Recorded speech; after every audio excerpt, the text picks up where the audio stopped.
me, even though it wasn't my fault this Really? time. No, shh.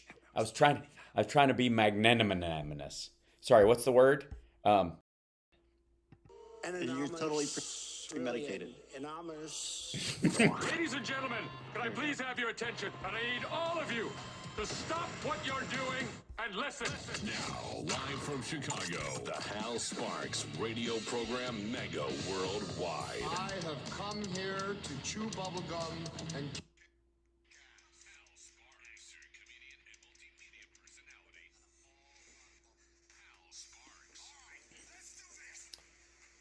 oh my goodness. Ladies and gentlemen, if I may, welcome to the show. Johnny Million, how are you today, my dear friend? I'm doing good. How you doing? I'm good. Happy birthday to you. Doo-ba-doo-doo. Happy birthday to you. Happy birthday, which was yesterday. And you're amazing. And I'm happier every year that you have a great birthday and you're amazing. And I got a gift for you. And I'm going to show up in person because I've got to come to Chicago very soon. And then we're going to do this thing. It's going to be great. Happy birthday, Johnny Million. All right. That's me. It is.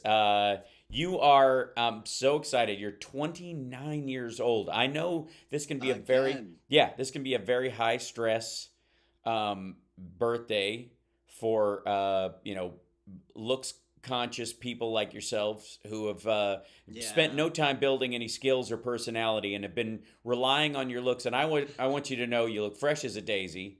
And you look better every year. And I share a birthday with Mr. Spock in the chat, which is kind of fascinating. The character or Leonard Nimoy? I know, he claims to be a person, but he could just be a character. Oh, I see. The actual in the chat room, Mr. Spock, as opposed to because I don't know if was there ever and we're gonna. I know this is a mistake. I can tell as I'm about to say it. I can tell it was a mistake as I'm just saying it.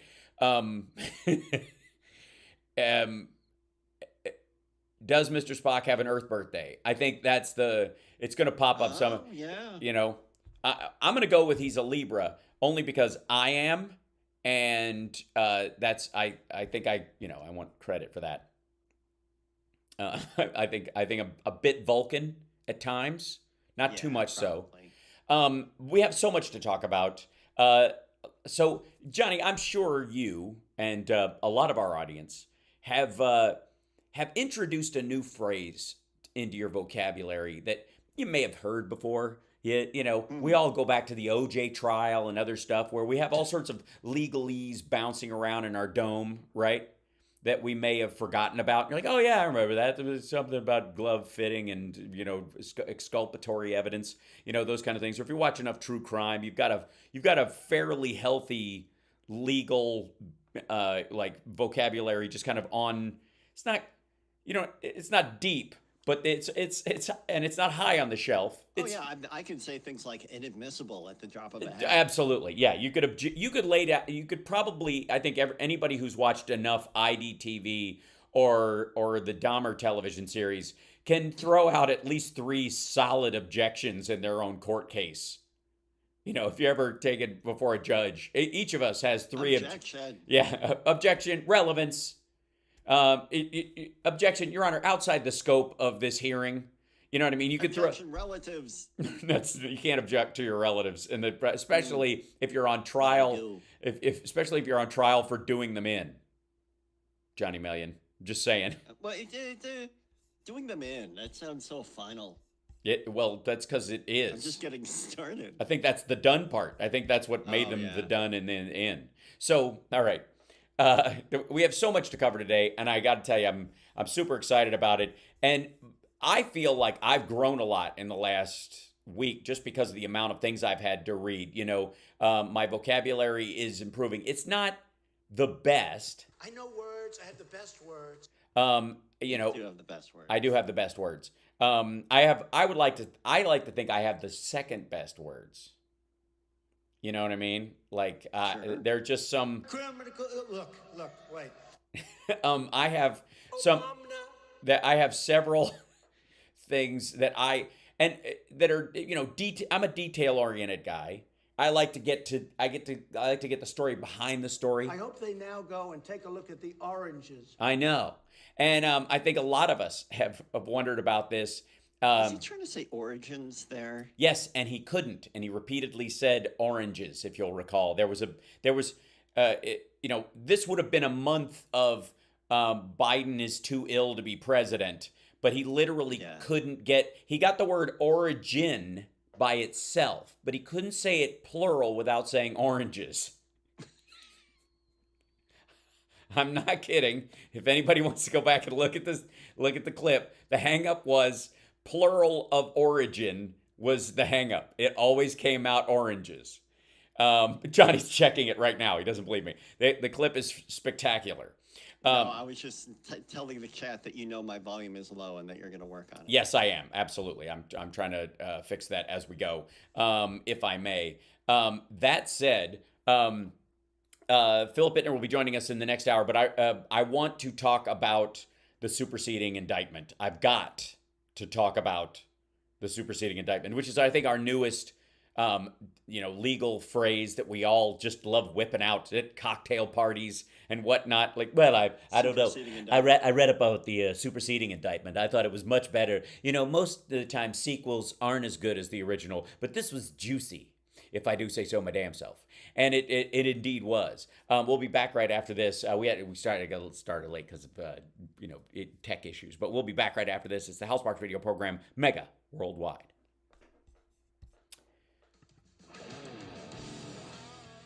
Okay, now.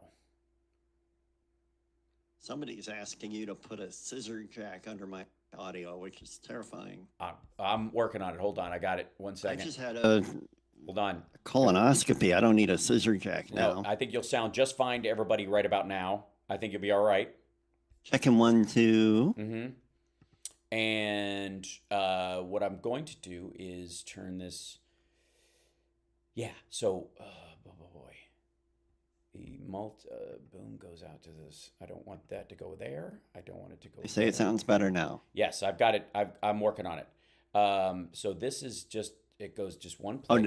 Oh, Hal Vickery, even though he hit us with the super chat, says I'm a bit loud. Now you're a bit loud. You're going to be louder than me temporarily as I fix things. So I beg your pardon. I'm working on it. Hal Vickery and Carol Cobb coming through with super chats right away this morning. Lovely. Thank you guys so much. Don't forget, like, subscribe, thumbs up. We're so close to 55K. We're growing. It's happening. I'm very excited. Now, I finally got over 500 on my birthday. That was the birthday present. That's good. I'm impressed. Our army manned the airport. It ran the ramparts. It took over the airports. Sorry. Okay. Yeah. Now let me see if. Yeah. Now, did you ever live in the house that you're in right now, or is it something that your dad got later? No, my dad. Oh, thank you so much, Dragon Rider. No, I never did. My dad built this. Stand by, coming back. Thank you. My dad built this place. Welcome back after. to the Hal Sparks radio program, Mega Worldwide. Oh, the fun we have.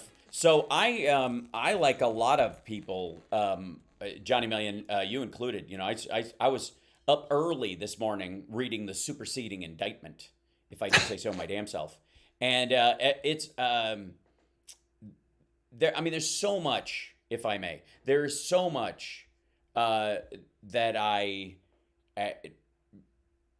loved in the first one. I really did. I was attached to the characters. I love the growing, burgeoning relationship between Walt Nauta and this aging, fake philanthropist, phony billionaire Howard Hughes character that they developed, who was both. It was a wonderful combination. I think his name was Trump in the original book. I don't know if they're going to change it for the movie because it's embarrassing. Oh God! And I think the family might sue.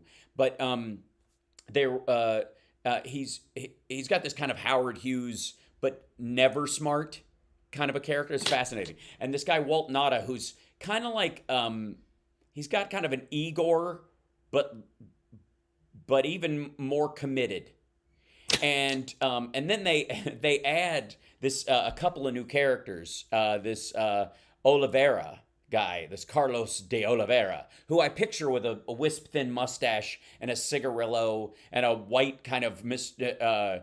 Rourke kind of suit, you know, with he doesn't actually have a little person as an assistant, but maybe a balloon in the shape of one that follows him around at all time that he talks to. This is my vision of Carlos de Oliveira.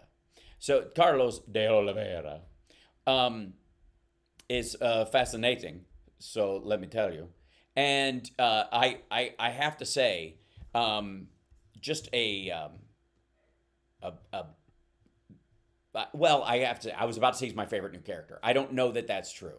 There is also Mar-a-Lago employee number 4, who is the dark horse, is the power character, is the in the John Truby story structure screenwriting aspect of things. He is who you would have is either the ally opponent or opponent ally in the screenplay. It Was depends. all of this released today? Yes. Well, no. Because it was late last night-ish. Okay. Yeah. So over the process of, beg your pardon, I don't know why this thing kicked back on. There's a fascinating aspect to all of this. I personally, I love that there are 3 details in the superseding indictment that I think really stand out. One is that Walt Nauta had an awareness of guilt, and that apparently he had to sneak through the bush.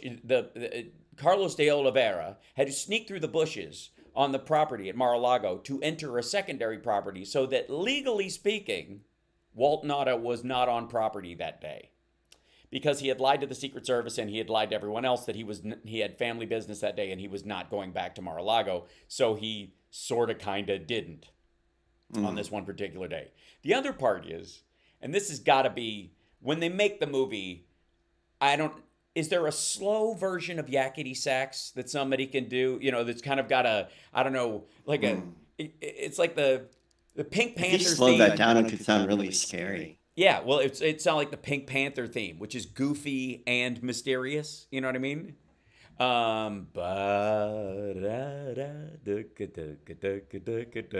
So they, at one point, the DOJ sends a subpoena for the cameras, the footage from the cameras at Mar-a-Lago.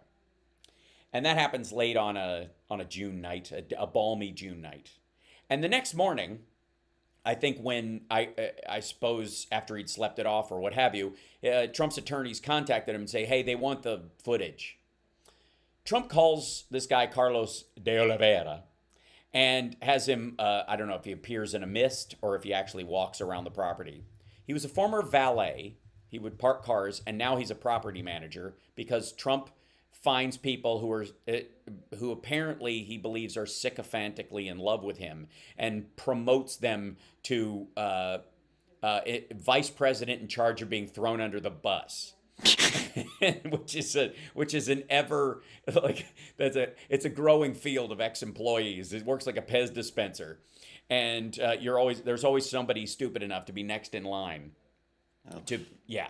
So he at one point, if I may, he how does he do it? He calls him for 20 minutes. He calls this guy Carlos de Oliveira for 23 minutes. And because Trump does not write anything down. Now, we found out a couple of things, and I'm saving it for the next break because this is a big piece. And I have to say, I don't know why nobody else has pointed this out. I have no idea.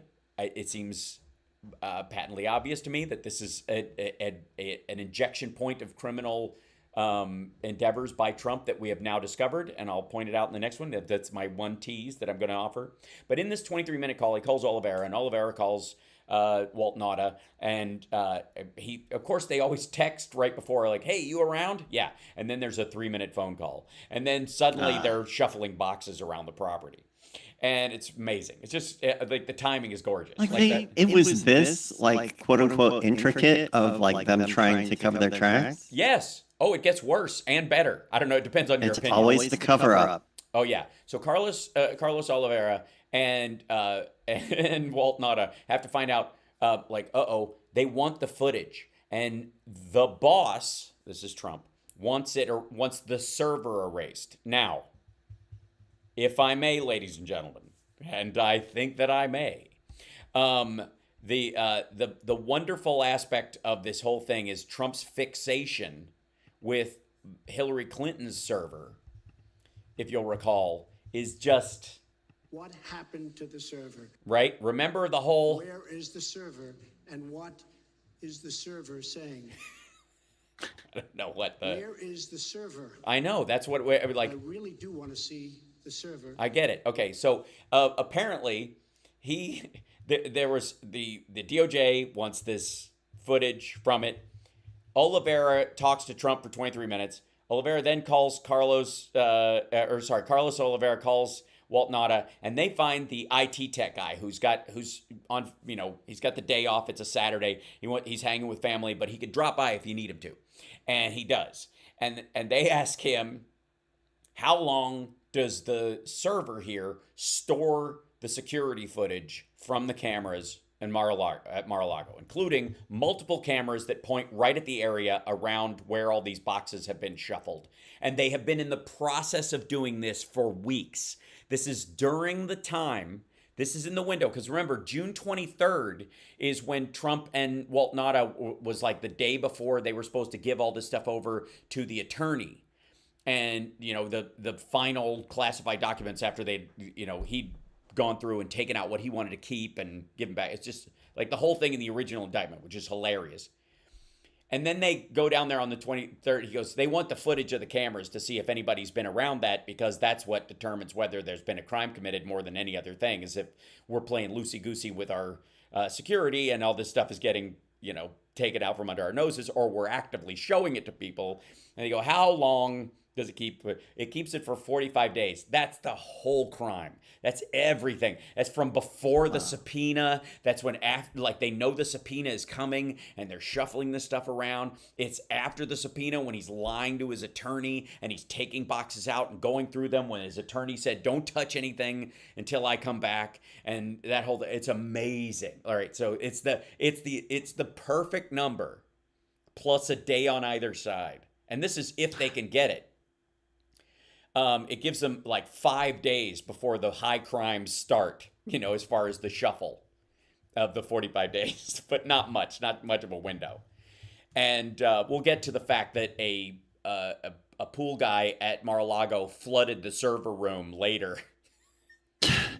That's in like a madcap comedy attempt to try to get rid of this stuff. Also didn't work, but 45 days. All the color drains out of their faces. They immediately look like jellyfish, and they start shaking like Ryan Gosling in the elevator scene, and the nice guys just shivering like a wet dog, that somebody has in their purse, and they're like, well, the boss wants it. Or how can we erase that stuff? And the IT guy, which is beautiful, says, I would need permission to do that, and I don't even think I have the right to. Like, legally, I don't think we can. And to which Carlos de Oliveira and his little tattoo balloon and pulls his cigarillo out of his mouth, wisps at the edge of his mustache, pinches it with the tip of his finger and says, the boss wants it gone, so what do we do? And so they're stuck. And so the IT guy's like, yeah, I'm sorry. You're not dragging me into this. I have a career. I actually studied something. I wasn't a valet 3 weeks ago, and the boss wasn't trolling for an idiot that he could throw under the bus. I do this for other properties, and so there's no way I'm going to end up, having to Shawshank my way out of prison over this idiot. And so Oliveira calls Walt Nauta, and they try to figure out how they can take care of it. And they walk around the property trying to see where the cameras are placed to see if they can, I guess, selectively remove some of the video footage, or, can't get rid of all of it. So maybe just spray over the lenses and reverse the footage. They don't, it's just so dumb. But there's footage of them, and the DOJ has this, Jack Smith has this, of them walking around with flashlights, pointing at the cameras. It's so good. So this video is now available for all of us to see? No. It won't be until it's offered as evidence. Oh, okay. But if ever, because there's also property, security concerns about the property that they probably won't release. But some of it is there's definitely going to be stills out of Walt Nada and Carlos de Oliveira walking around pointing at the camera that is filming them. At like a scene out of the sequel to Snatch. We got to take a break. When we come back, I need to read a couple of passages from this madness, because let's work on my echo. Now apparently I'm echoing during during all of this. Oh, I'm sorry. Okay. Can you hear this echo? Can you hear this echo? Can you hear this echo? Can you hear this echo? Can you hear this echo? You did that on purpose, you rat. Okay, that one I did on purpose. There's another one. There's another one. All right, I'm turning you off entirely. We'll be back right after this. Okay, hold on. Does this go? All right, I've turned off my fake echo, but everybody says I'm echoing. Okay. I fixed that, I think. Should be all right. Check, 1, 2. Do it again. Check, 1, 2. Okay. Hopefully that fixed it. And then... People are still saying echo. Oh, Mark says the echo is gone. Yeah, cool. It takes a minute, because it's... Yeah. No more echoes. And the ones they were reacting to the one that you put there. So hold on 1 second. I'll be right back. All right. Hey, Cam. Hey, everybody. Oh, actually, you know what? You can keep it. I'm on the show. So now I'm going to do this. I'm going to do all the fake echoes. It's more fun that way. It's more fun that way. It's more fun that way. What happens when he leaves me alone? He leaves me alone. He leaves me alone. That's right. That's right. That's right. Oh, yeah. Oh, yeah. Oh, yeah. I'm back. Don't worry. Yeah, you thought you lost me, but you didn't. No, I was just playing echoes and farts for everybody. Aw. Yeah. So sweet. And it wasn't echoing. It was, or you were echoing it just for the. Turned on the echo. I see, like a big jerk. Like a big jerk. All right, I'm gonna run to the potty. See if I can hold it together. Wait. Oh, Uh-oh, how many seconds? All right, you tap dance while I'm gone. Okay, I'll work on it.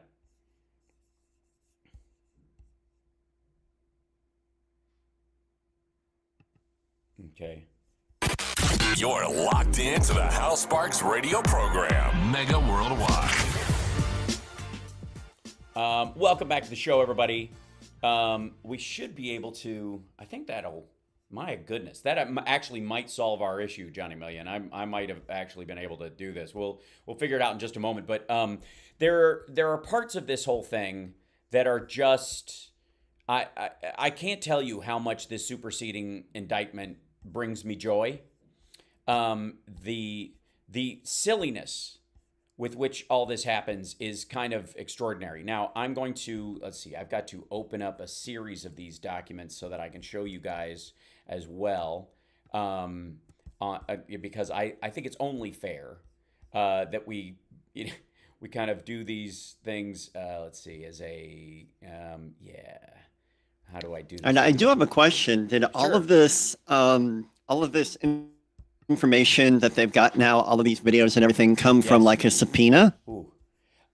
Yes. Well, again, this there are a couple of aspects of this. One is the primary one started as the original indictment, and then this tape, which you'll recall we all saw, the one where that they were playing of him talking about this is a secret document, and I know I should be able to, I could have declassified this as president, but I can't now, proving that he knew he was engaged in criminality, just across the board idiocy. It's pretty glorious. I gotta say, it's like it Now was, chat says I'm very loud. yes, I'm working on that. Give me Okay. 1 second. I'm trying to fix that as we go. Hopefully this is slightly better. Check for me. There you go. Check and 1, 2. Okay. I Yep. spend most of my time reading critiques of how I sound in the chat. That's Yeah. like 98% That's of the okay. content. That's okay. That and super chats. Yeah, well, that's the other thing too. Is that's the important part because we let everybody know that we're listener supported, like NPR, but sexier. Anyways, so there's been a bunch of stuff where Trump over the years has been incredibly full of crap about these things, especially when it comes to say Hillary Clinton, right? There was an issue with Hillary Clinton where he was talking about her mishandling classified documents and how when he's president, he's not going to allow that kind of stuff to happen. And that we're going to really treat classified documents safely in my administration. You'll recall that business, correct? Well, it turns out that they used those statements against him in these very hilarious documents. And in this particular in the superseding indictment, they kind of bring them back up again, including Trump's public statements on classified information, which is Section 23 of this, where he says on August 18, 2016, in my administration, I'm going to enforce all laws concerning the protection of classified information. No one will be above the law. September 6, 2016, we also need to fight this battle by collecting intelligence and then protecting our classified secrets. We can't have someone in the Oval Office who doesn't understand the meaning of the word confidential or classified. September 7th, 2016. One of the first things we must do is enforce all classification rules and enforce all laws relating to the handling of classified information. September 19th.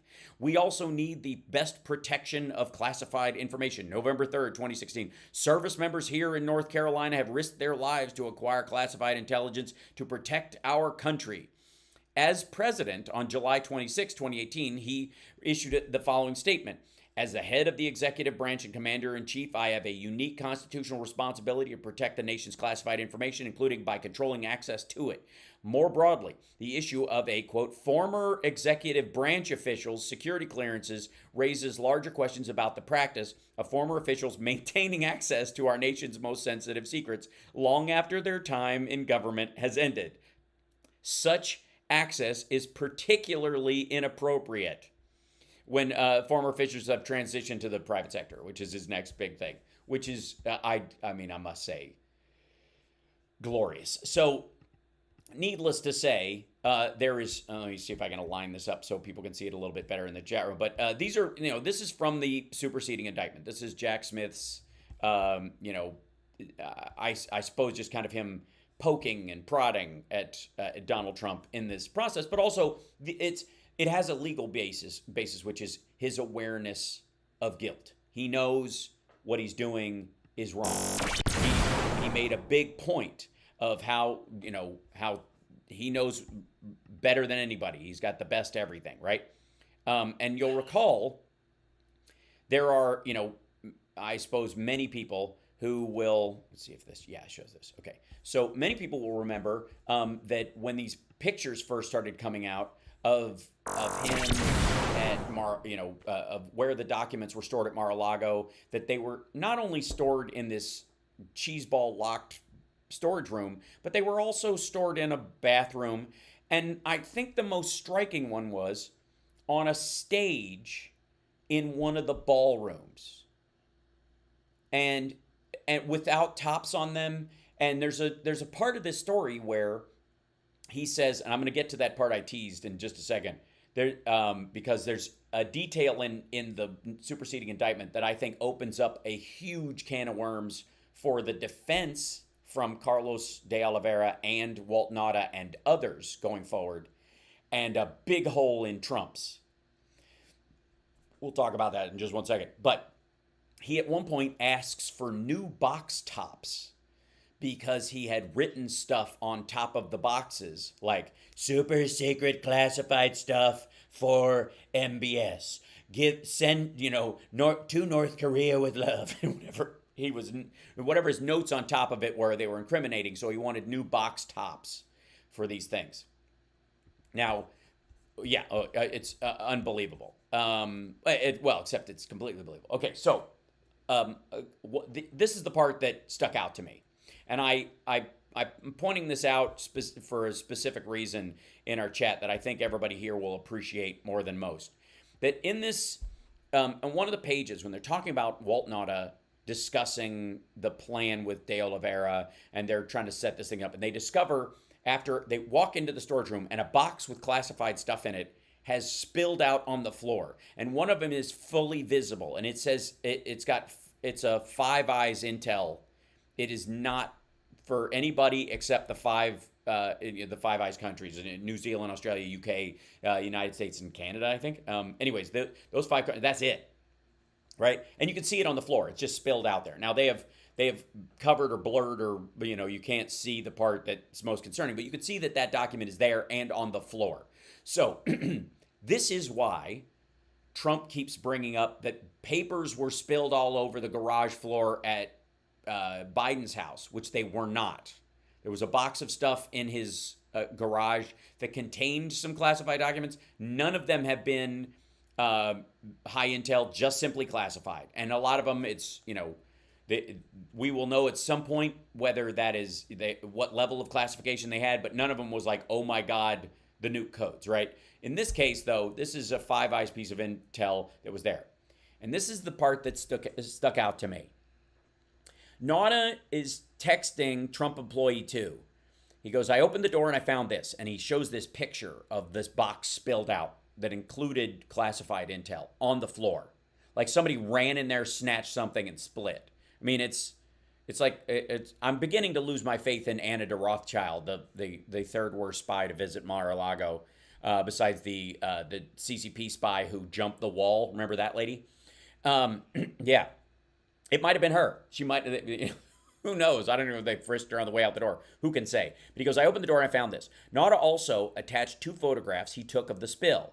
Trump employee 2 replied, oh no, and I'm sorry, POTUS had my phone.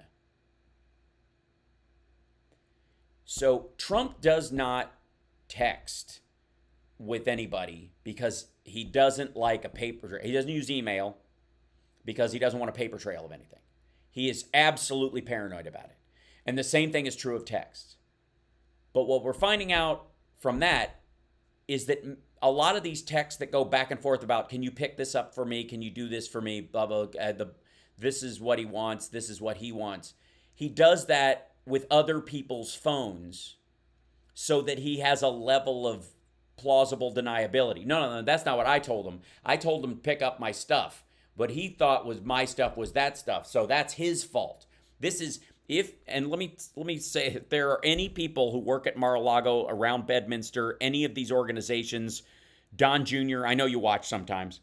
If he asks to borrow your phone from this point on, say no. I'm just telling you. I don't know how, other people have, I don't know that anybody else has pointed this out, but this struck me like a lightning bolt. I'm sorry, POTUS had my phone. One of the photographs Nauta texted to Trump employee 2 is depicted below in this thing. And the question I had was, how often does Trump use Nauta's phone? How often does he use employee 2's phone? How often does he go, can I borrow your phone? And then he sends a message to whoever you're supposed to be talking to on your phone. Because essentially, that is the process of you getting thrown under the bus. He is using your device to protect himself.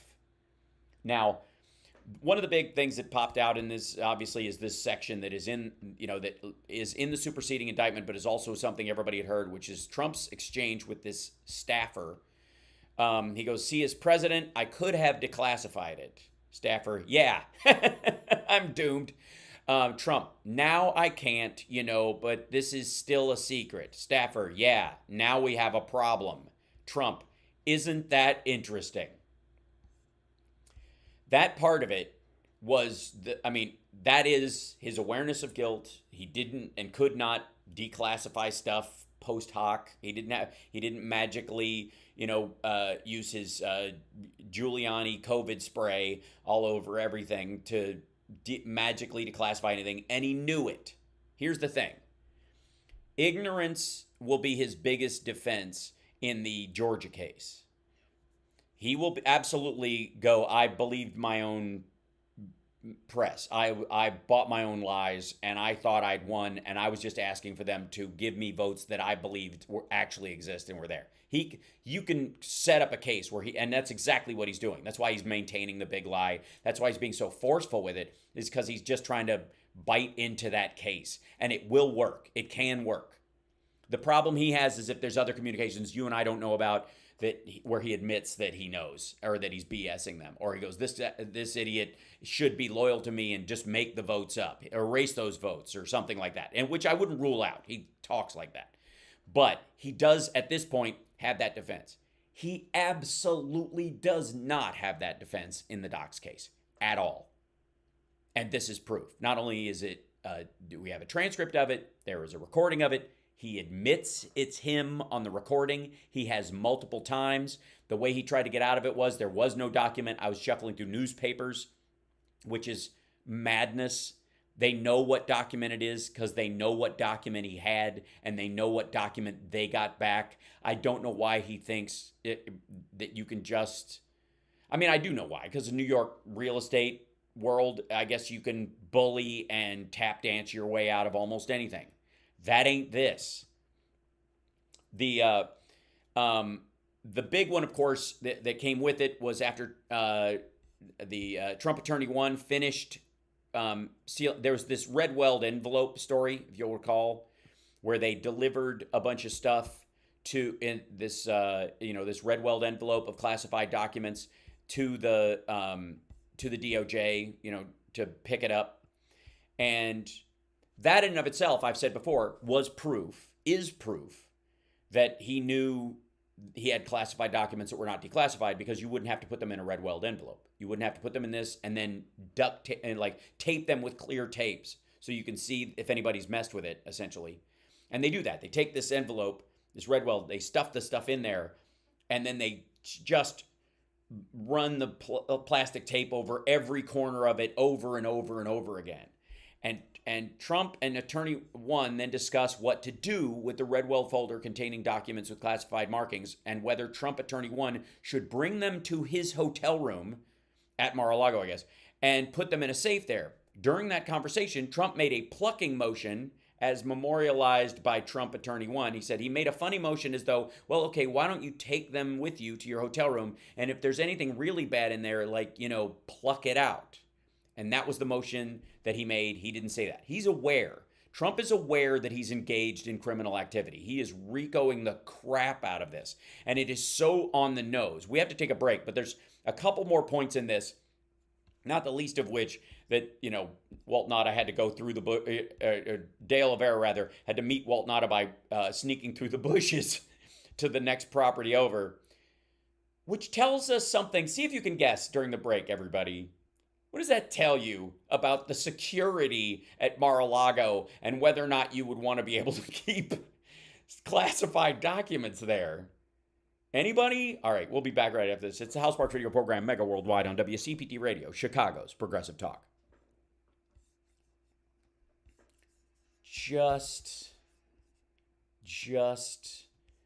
the nerve of this dude. This here, get you over here, Johnny Million, put that down here, and then, I should probably put my name on here somewhere, so people know who I am, in case you're just stumbling upon the show. How you doing? I had an amazing discussion with a guy at the airport yesterday, about, he recognized me, and his little brother loved lab rats, and just explaining what the strike was about, and the actor strike and the writer strike. And then he told me he's like, the only movie I'm interested in seeing is Sound of Freedom, and I was like, oh dear.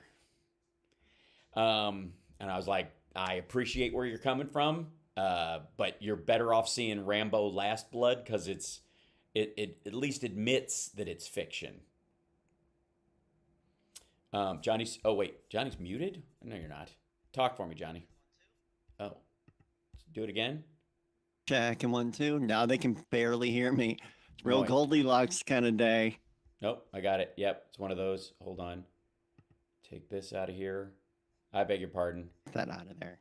I got Get it out of there. Get it out. What I think you they doing? I think they can hear you now. Should be. Beg your pardon. Can you hear me now? Can you hear me? Oh, and Can you hear me, brother? That's why. Okay. Add source. Let's go to this one. And we'll do this. And then wait for a second. And Back now, in 15 seconds. Thank you. Now check for me, Johnny. Checking 1, 2. Checking 1, 2, 2. What happened to the server? Okay, hold on. Let's see if I can do this. Attention, stop what you're doing. Because we're coming back to the Hal Sparks radio program, Mega Worldwide. What happened to the server? They went a little crazy with it, and I appreciate it. Now let's get back with Hal Sparks' radio program, Mega Worldwide. Apparently my sound is fine. My sound is fine. Oh, quit it. Johnny's just messing with me now. It's just like I don't have enough problems, for crying out loud. I figured a reverse echo would be a pretty obvious troll. Yeah. Well, all right. We'll see. What happened to the server? All right. I'm working on that. So Trump wants this server removed, right? Hold on one second. And Oliveira and because we got to get, there's a lot to this story, and Phil's going to be with us in about 10 minutes. So we got a lot to get through. So they meet in this bushes. Blah, blah, blah. Okay. So a couple other things. So in this superseding indictment, there are a couple of details, like I have pointed out to everyone, that Trump likes to borrow people's phones, which, by the way, Jack Smith, if you're listening, and I think that you are, give that a look-see, dive into there. I can't think that the dude seems really smart, so I don't think that's lost on them, and that detail is added for a specific reason. That is not, that line isn't necessary to explaining what their conversation was about at all. It's simply in there to let everyone know that Trump borrows people's phones. So, all right. Now, the other part is that they added these extra accounts of false statements and representations that Trump did. And he made other people do them, which his attorney was made to lie against his will. Trump lied to his attorney, specifically engaged in a conspiracy to hide things from his attorney so that his attorney would make a false representation, which is, that's the problem. That's the RICO mob part. And this is the part that stands out to me. On count 38, false statements and representations. It says on June 3rd, 2022, Palm Beach County in the Southern District of Florida and elsewhere, the defendant, Donald J. Trump, in a matter within the jurisdiction of the judicial branch and executive branch of the United States government, did knowingly and willfully make and cause to be made through a materially false, fictitious, and fraudulent statement and representation, that is, during a federal grand jury investigation and federal criminal investigation being conducted by the FBI, Trump caused the following false statements and representations through his attorneys: that a diligent search was conducted, that the boxes were moved from the White House, of the boxes that were moved from the White House to Florida. The search was conducted after receipt of the subpoena in order to locate any and all documents responsive to the subpoena, and that any and all responsive documents accompany this certification. That part that he got, I'm not even sure Christina Bobb or who actually signed it, because I know Kash Patel signed one of those as well, or is one of the overseers of getting this stuff. But that part stood out to me. Within the jurisdiction of the judicial branch and executive branch in the United States. That's Washington, D.C. That's saying, that's a note to Eileen Cannon that not all of this criming happened under you. And we're going to move the other part of this federal crime. I'll give you, here's the serial killer example. The murderer kills someone in Colorado and drives with the corpse in their trunk to Oklahoma, makes themselves a sandwich from parts of it and buries it there. There is now a federal case against this over this murder because they crossed state lines in the commission of a crime, and they committed specific crimes in each place. So after Oklahoma is done killing them, they're going to send them to Colorado to be killed as well, is the idea. And in this particular case, this is an example of committing a federal crime against the United States that involved multiple jurisdictions. And in this particular case, he brings this part up, and I just find that glorious. Now, De Oliveira is probably the worst liar of everybody. And I don't mean that he's the most, vicious liar. I mean, he just sucks at it. Bad at it. Like that guy with the eyebrows. Remember that guy? Uh-huh. Carter Page, who's... Carter Page. Yes, who was a terrible, terrible person, in my personal opinion. He goes, this is so fun. They talked to Carlos Oliveira. It's the Oliveira? Yeah, no, it's EI, so Oliveira. Okay. Do you even know, or were you even there or aware that the boxes were? No. All this stuff was being moved in. Never saw anything. Oh, okay. Yeah, and then even his personal stuff, like his clothes, never. And furniture, nothing. Never saw nothing. Okay, so you don't know where... You're kind of anticipating the question a little too effectively. Yeah. Okay, so you don't know where items would have been stored as soon as he moved back to Mar-a-Lago? No! Dude could not be more definitive in a situation where being that definitive is very suspicious. Yeah. Because... moving day, you're like, yeah, I think they moved some of that in there. I don't know if that was the boxes you're talking about, but I wasn't on property that day, but I know they were bringing stuff in. I know for a couple days there was stuff in that room, and then they were weeding through it. Some were in the closets. I'm not really around it. That's how you answer that question, and you're telling the truth, and they can't tell you're not if you're lying. They can't. He doesn't know what's in what box, technically, at that point. He might have known later, but he didn't know then. So he's telling the truth in timescape of what he's saying. No. Never saw anything. Never. Never saw nothing. No. It's so great. So he's definitely either turning or has turned. That dude is... Carlos de Oliveira is facing a minimum of 60 years in prison. With all the charges. That's a lot. That's a lot. That means if you can squeeze it down to 3 or 5 and supervised release by turning in the dude who told you to do stuff, you do it. You absolutely do it. Now, you might worry, wait a minute, didn't his partner in the Taj Mahal in whatever the casino in Atlantic City, didn't that guy die in a helicopter crash? That might cross your mind, but you can. It's a lot easier to dodge stuff in the public and out in the open than it is in a prison cell where somebody could come at you with a sharpened toothbrush.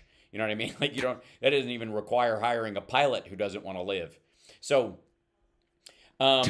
this is the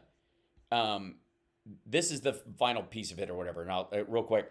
De Oliveira told Trump employee number 4, who's the hero in this story, that their conversation should remain between the two of them. That's when you know you're in trouble at Mar-a-Lago. The minute somebody goes, this is just between the two of us. No, I quit. Goodbye. Yeah, you walk away. Yeah, but all Mar-a-Lago employees should have a resignation letter in their pocket in case anybody walks up to you and says, this is just between the two of us. Part B. De Oliveira asked Trump employee 4 how many days the server retained footage. Trump employee number 4 responded that he believed it was approximately 45 days. De Oliveira told Trump employee 4 that the boss wanted the server deleted. Trump employee 4 responded that he would not know how to do that, and he did not believe he would have the right to do that. Trump employee 4 told De Oliveira that De Oliveira would have to reach out to another employee who was a supervisor of security for Trump's business organization. De Oliveira then insisted to Trump employee 4 that the boss wanted the server deleted and asked, "What are we going to do?" I'll tell you what you're going to do. 3 to 5 at minimum. And if you get found guilty on all this stuff, which they have videotape of you doing, and if Trump just says, "I didn't tell him to do that," you're going away for the whole run, buddy. Ding dang. 60 years. That's what you're going to do. You're going to do hard time. We'll be back right after this. It's the Hal Sparks Radio program, Mega Worldwide.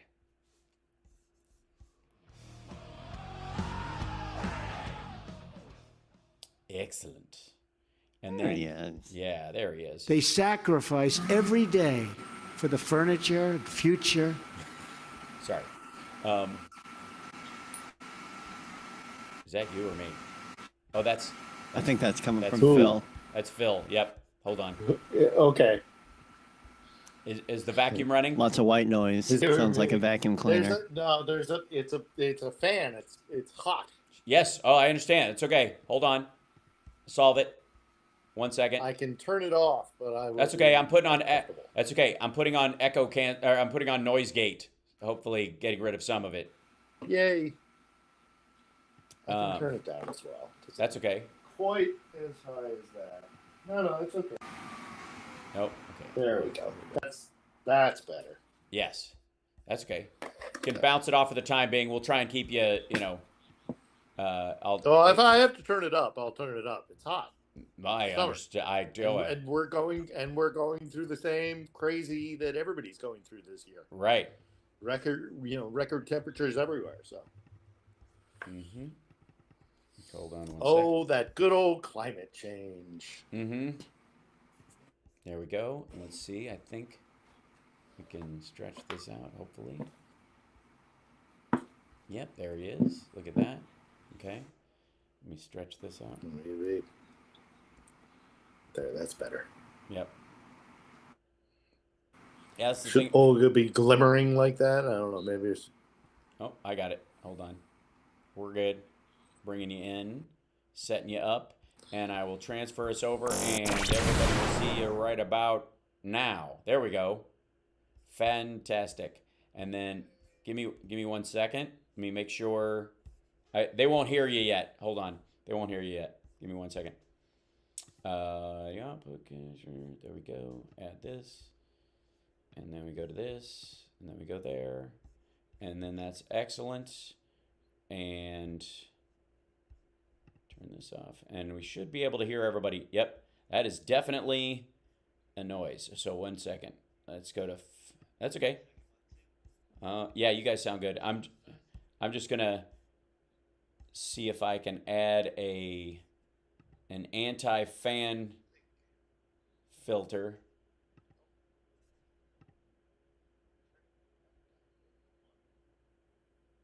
Okay, and check for me, guys. And okay, yeah.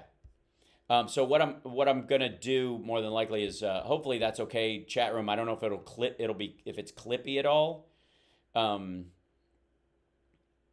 But yeah. Let's see. Yeah, fingers crossed. We'll try to do that. Yeah. And chat room, did they sound okay now?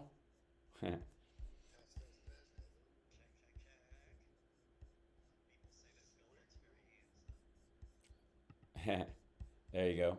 Excellent. Bring this down a touch. Thank you. Yeah. Yeah, no, it takes time, obviously,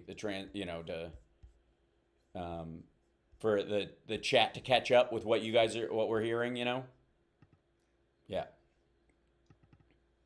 But yeah, I see the audio going out now, so we should be all right.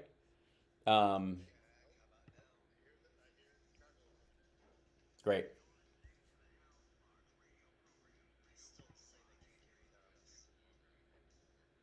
Working on it.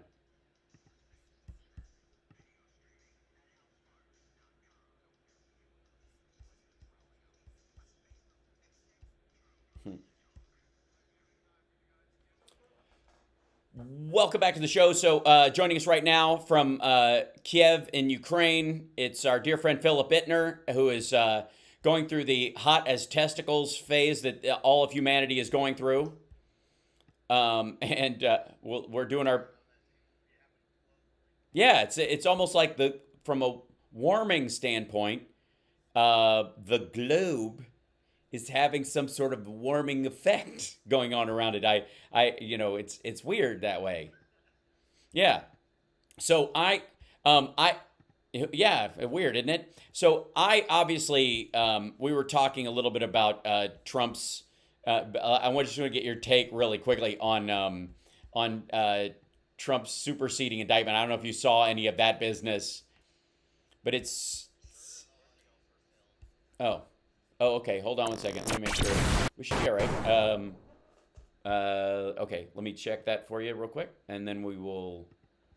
I think I know why, and we will check. Yep. Hey. Yeah. It seems to be going out.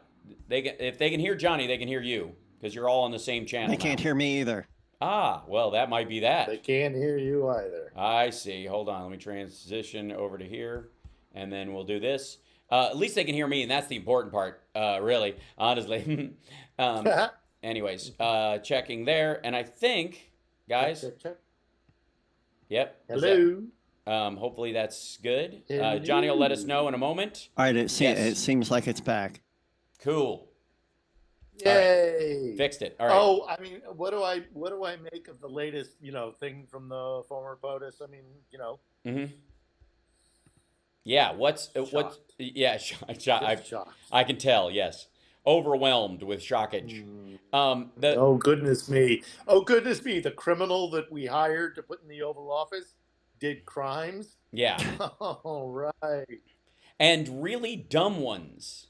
Now, and it does in many ways, I guess, tie in on a bunch of fronts to, what we're seeing as far as I kept thinking about Prigozhin meeting with African leaders in, and I don't know if you saw that this week.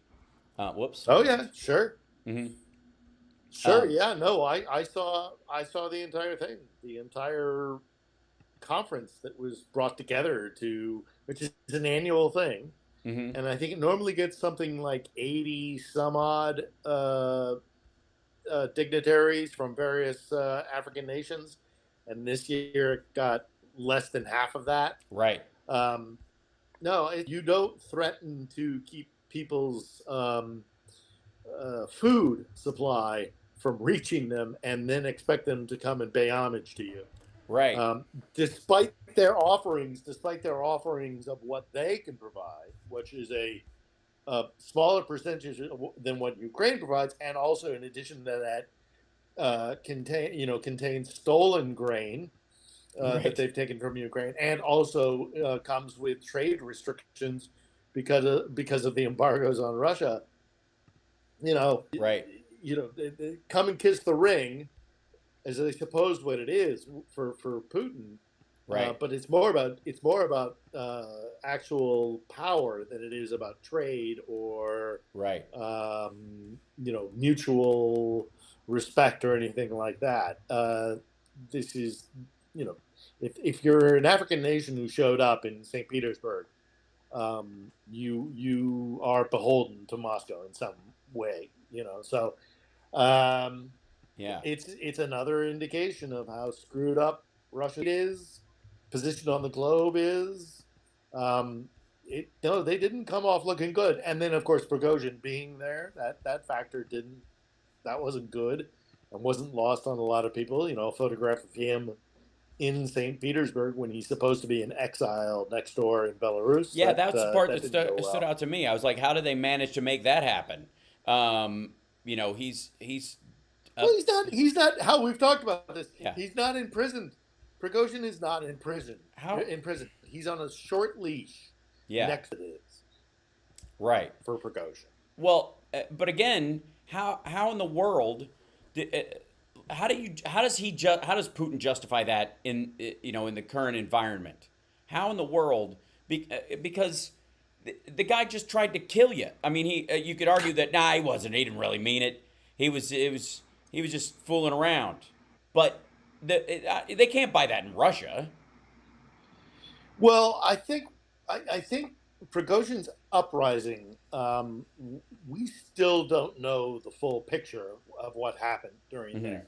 There's this recent New York Times article about how even Russian, in the close network of Putin, some of whom have now defected, are saying he was a doe caught in the headlights. Right. Spawned quickly. He wasn't. Look, something happened in COVID, by the way, to Putin. So he's a different Putin. So he's acting differently. The deer in the headlights thing with Prigozhin's uprising is weird. The fact that Prigozhin draws breath and is not in prison if Putin wanted it, he would be dead or in prison. Right. There's not a question that if Putin wanted it, it would happen. Even though, yes, Wagner and Prigozhin, there is a bit of a cult for certain sectors of Russia because he's the only one that seems to be doing any good in their eyes, being productive in the war in Ukraine. So, but even that, Putin has had 20 plus years to cultivate his cult. Prigozhin's cult is, since the invasion started. So, right.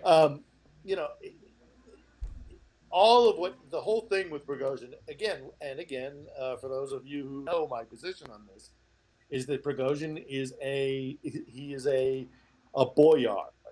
He is a member. He is a strong man in the ruling class of the court of the Tsar, which in essence is what Putin has. I mean, it really, literally is 19th century feudalism kind of, and I say 19th century because there still was feudalism in Russia in the 19th century. I would argue there still is now. Yeah, I mean, I just nobody gets to skip history. There clearly is. That's my point. Right. Yeah, the Prigozhin is a member of the boyar class, and historically within Tsarist Russia and within the court of the Tsar, if the Tsar was strong, then everybody kind of like circulated around him in a geosynchronous kind of union. They kind of the Tsar was the sun, he was the epicenter, and everybody kind of knew their place and their orbit within a strong central power. This starts to falter. Those gravitational objects that are circling around the Tsar start to see that their orbital path is changing. I'm really running this analogy into the ground, but I'm going to go with it. And they start to snipe at one another. They start to get those orbits start to intersect with one another and collide with one another.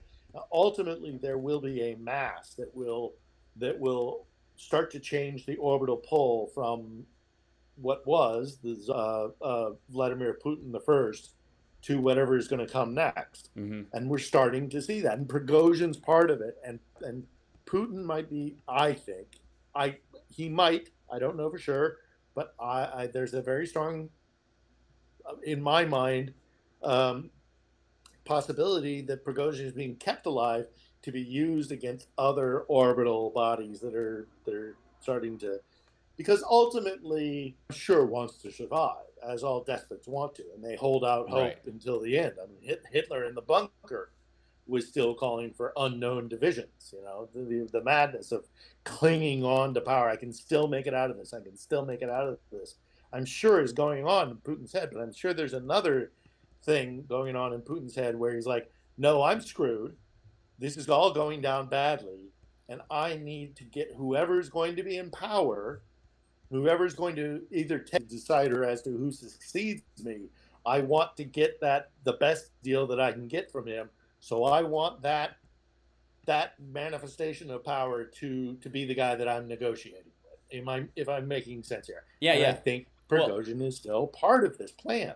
There are a couple of weird things, and I want to ask you about them, and might get into the next break. So we'll take a break, and then we come back. Putin responded to this question about Russia withdrawing from Kiev because they were asked to, which is a really weird.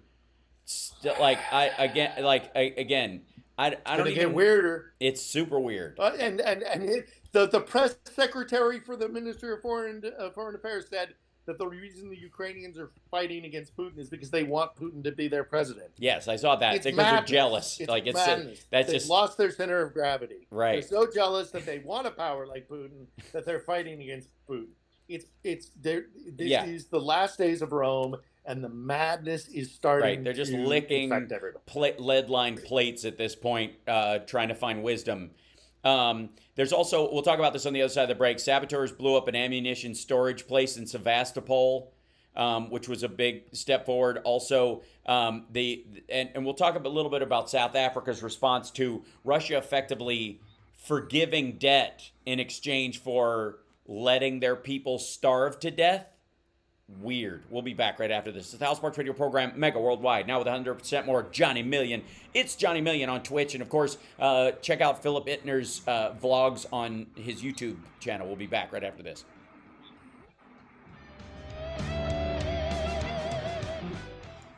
Yeah, there's this. Yeah, I get this. The fan is pointed right at your microphone. The fan is pointed right at my microphone. Is there that you what you're saying? Yeah, there you go. It's better now. Maybe it's just when you don't speak for a second. I can move it. No, I can move it. That's okay. Just keep air circulating. Yeah, that's okay. So African countries are demanding that Russia return to the grain agreement, and then he said he offered to them free supplies of Russian food, and they would at one point they were talking about forgiving some of their debt, and they're like, debt? What are you talking about? We don't have any debt with you, and we don't want your cast-off stolen grain. And when he loses South Africa, that's when he's going to be in real trouble. Yeah, globally. Yeah. The irony, because that's one of his few, like bull points. Also, apparently last night, the Crimean bridge was blocked entirely. So I think they're trying to get it fully open, so they just stopped all traffic so they could repair it or something. Or it just stopped. It collapsed. Nope, it said, an emergency had happened on that one. Hold on, let me see. Yeah, this is the... Yeah. They've had problems. This might be new. This might be another hit, possibly. Back in 20 seconds. Okay, thank you. I have not heard another hit. Yeah. So we'll have to double check that.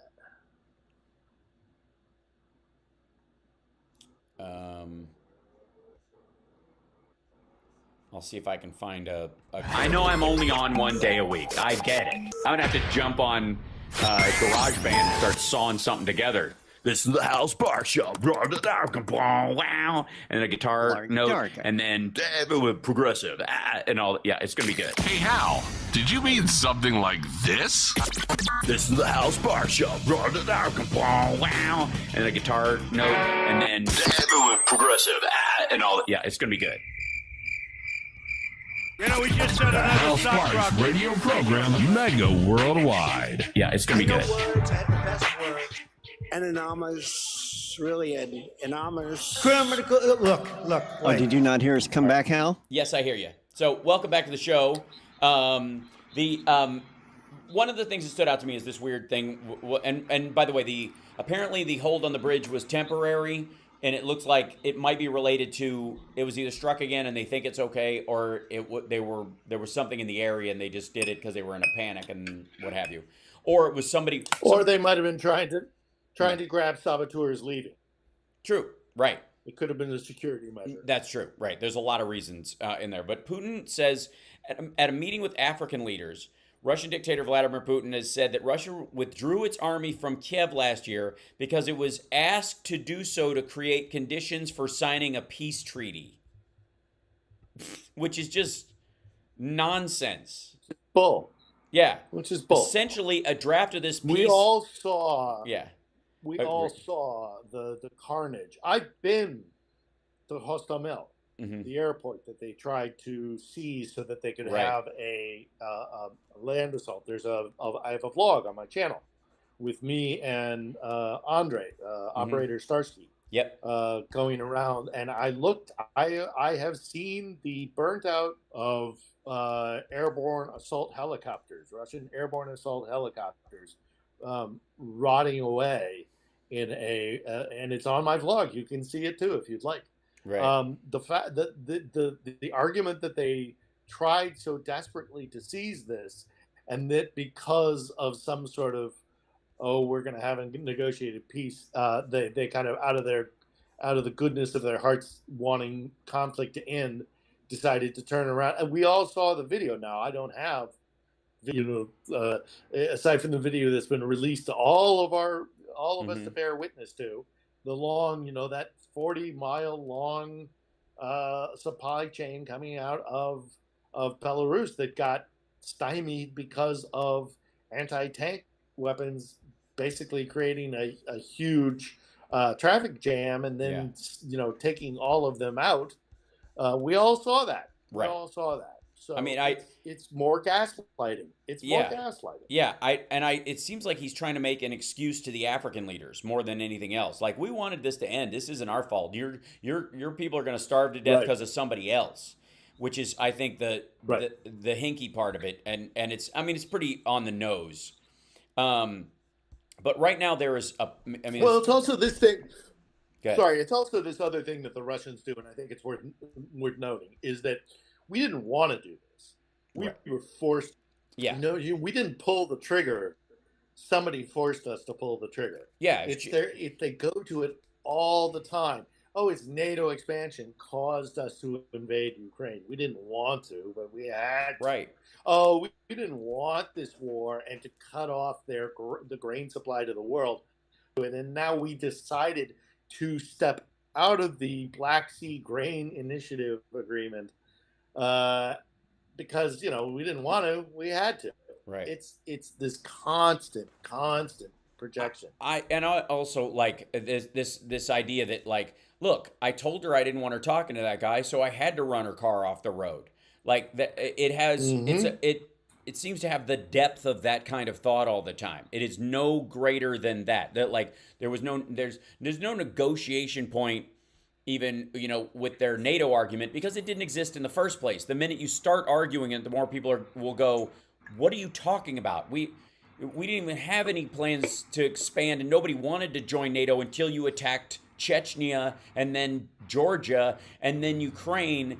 That's why you are responsible for the exact opposite of what you say is true. So, if you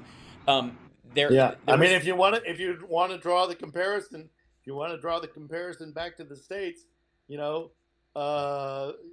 45. Yeah, Trump wouldn't have gotten into half the trouble. If he didn't do what he you brought it on yourself, man. Yeah, all of it. The decisions and the actions that you took are what is why you find yourself where you are. It's this weird. I don't know what it is. What is it within our human nature where there who kind of do this? Like, I had to do this horrible thing. I didn't have a choice. Well, yeah, you did. You had a choice. You chose not to do the right thing.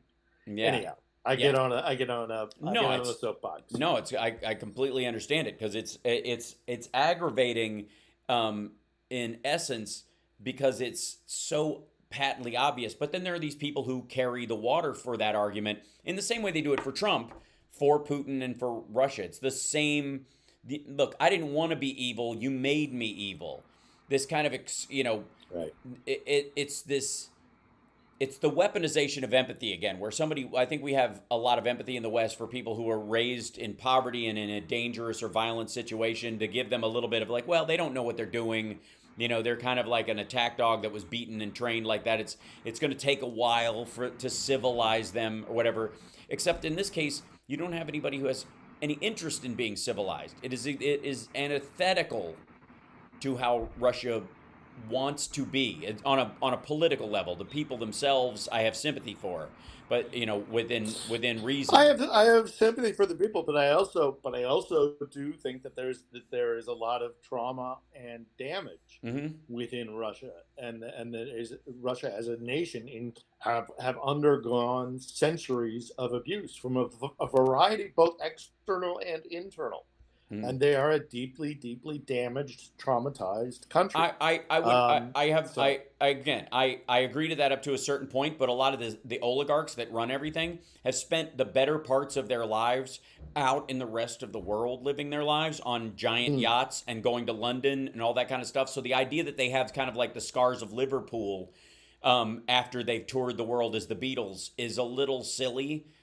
At a certain point, like the individuals, I agree. The people who haven't left or don't have the means or wherewithal to leave, but then of course they're totally fine. Or were. Well, the ruling class, inflicting the ruling class that in on Russia has always been part of the problem. Right. It's always they are part and parcel of the problem. Right. So anyhow. So was there other stuff you want to? Yeah, there was. Lots going on. There totally is. So there's a breakthrough in the line that's been happening south of Bakhmut, north of Kherson. That seems the way I keep seeing it reported is that this looks like the split. This looks like they are driving that wedge we have been talking about, where they claim Crimea and then push everybody north. That looks like that is beginning now. Yeah. There seems to be an advance east of a town called Zaporizhia. So there are three primary fronts that are happening right now. And again, my objective has always been to talk about the Ukrainian people in general, but and not do the kind of day-to-day kind of who's winning, who isn't. But it's still important, of course. Yeah. So we discussed things about like. Along the front line, there is a northern front, which is Donbass front, which is kind of where Bakhmut is located. Then you have the central front, which is Zaporizhia, and I've been there. There's a vlog where I report from Zaporizhia. And then south of that is the Kherson front. And it's all along the river, mostly, for the most part. There have been some advancements in the southern two front lines, and also advancement, but also some territory. So it's fluid. Things are moving. There around Zaporizhia, a lot of people are getting excited because it does seem to be there's an accelerated amount of territory being taken. And again, I think people are falling into what I am always afraid of when I discuss this offensive line, in that they're expecting this to be a spearhead, right, and a breakthrough, so that then they fill into and encircle Russian forces. Go through the spear break, the spear front, and get in the back, and then circle around and then we go back to wars of maneuver. Look, if that's the way this plays out, if the Ukrainians change what they have been saying for quite some time, maybe because the pressure is upon them, or maybe because they actually do see an advantage that they can exploit in that way, then okay, it's a tricky mistress, and looking into an 8-ball, into a crystal ball and determining the future is a difficult thing. But I contend that we should not be expecting that kind of thing. That this may be a short kind of shotgun pass. I keep using my American football analogy of just moving the ball down the field, yard by yard, scrimmage line by scrimmage line, until you get to the C, which is your quarter, which is your end zone. Right. This may be a short shotgun pass because they saw something they think we're still going to see. This advancement, slow, steady advancement of large lines of a front line, an extended front line, moving forward, moving eastwardly to try and push to get to as close as you can the ocean, and then maybe we see some sort of extravagant maneuver where they push to the sea, and then they can break the land bridge between Russia and the Crimean Peninsula, hold that territory and then push it out, Right. Again, so you have a larger stretch to maintain that break in the land bridge. But I don't think we should see this as some sort of, oh, here we go, now all the active stuff is going to happen again. Well, no, it's not like that. Yeah, they're showing footage of of liberating Stramatorsk, and and then there was Stramatorsk. Stramatorsk.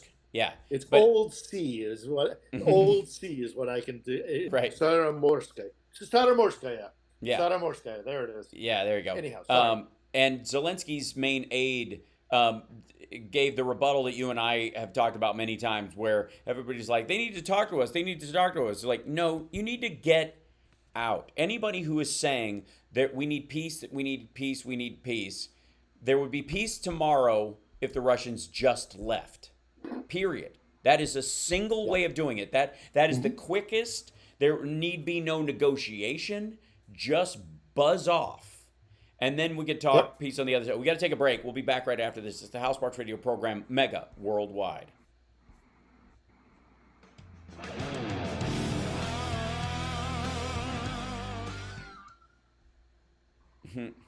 Shoigu met with Kim Jong-un this week. I saw Shoigu's visit to the DPRK, which is pathetic.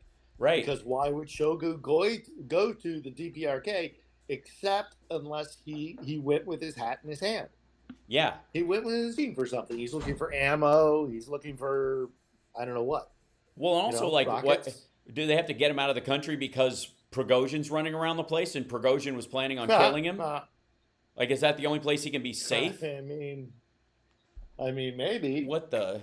I think it's more likely he went looking for new toys or more. I mean, they're expending shells like nobody's business. Mm-hmm. They're crazy, right? Using artillery. So well, it seems like they're just kind of at this point. There need be no main strategy. 10 seconds. Thank you. 10 seconds. It's just attrition, just destruction. Short of absolutely ruining every chance they have by using a tactical nuke. Attention. Stop what you're doing. Because we're coming back to the Hal Sparks radio program, Mega Worldwide. Oh my God! They went a little crazy with it, and I appreciate it. Now let's get back with Hal Sparks radio program, Mega Worldwide. So the biggest piece of news, I think, is specifically around this, besides the battlefield, is the grain deal. Right now, I don't think that Russia had planned on it being as big a divisive point, between them and the African leaders. They thought they could probably roll this off on Ukraine or the West and blame them, and that they would buy it. Besides the Ugandan minister, who was in Moscow wearing a Putin shirt, I'm not kidding. He was wearing one of those, all over print shirts with Putin's face all over it. Mm-hmm. And I think one other leader, I want to say it was the Kenyan minister. Everybody else was angry.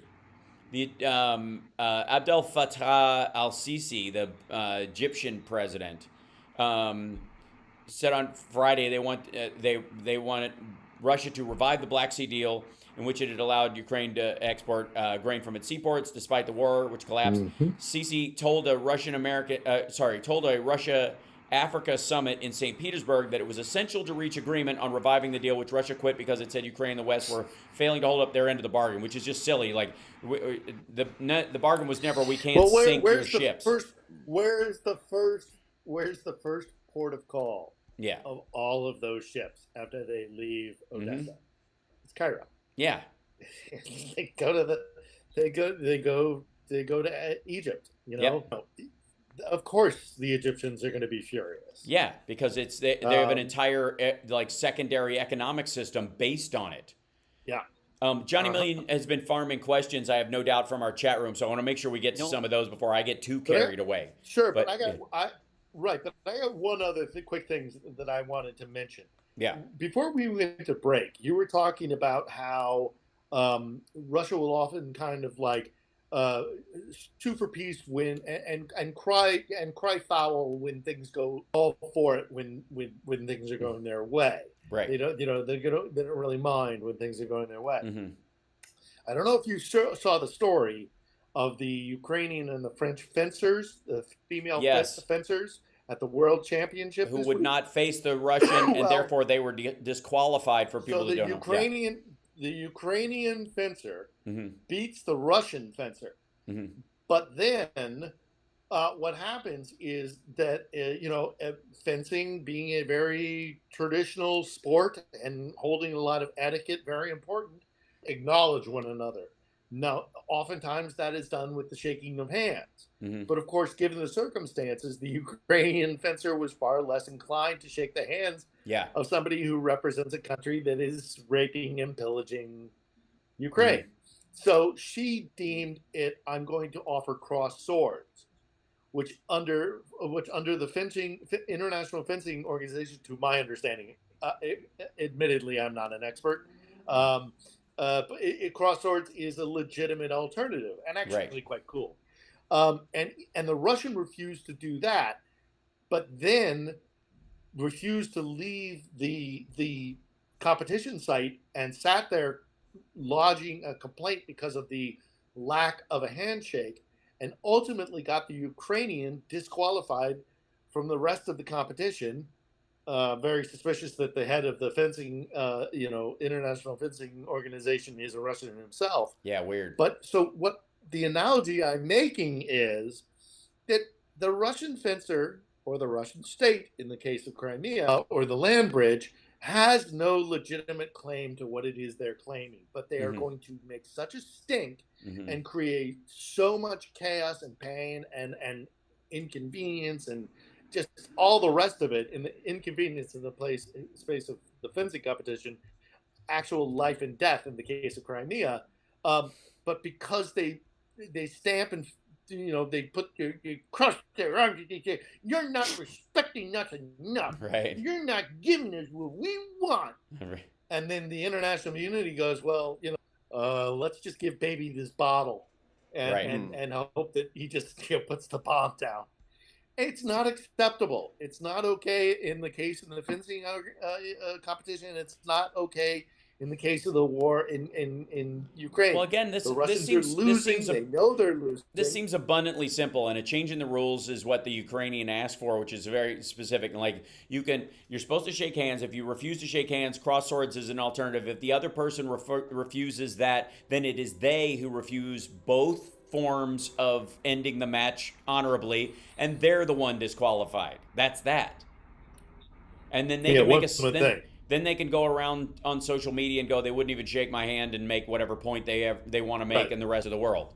But the idea is that you see the analogy. Totally. It's dead on. Big picture, small picture. It's almost exactly the same. Right. So anyhow, I had to say that as we came back, but obviously the great deal needed discussing as well. So sorry, Johnny. How about a question? Yeah. How about a question? All right. So from Greg, they want to know how Odessa is doing. Zelensky was just there. Zelensky did go. He went and he looked at the church that was damaged.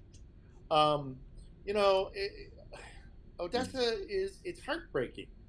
Odessa is one of the world's most beautiful cities, man.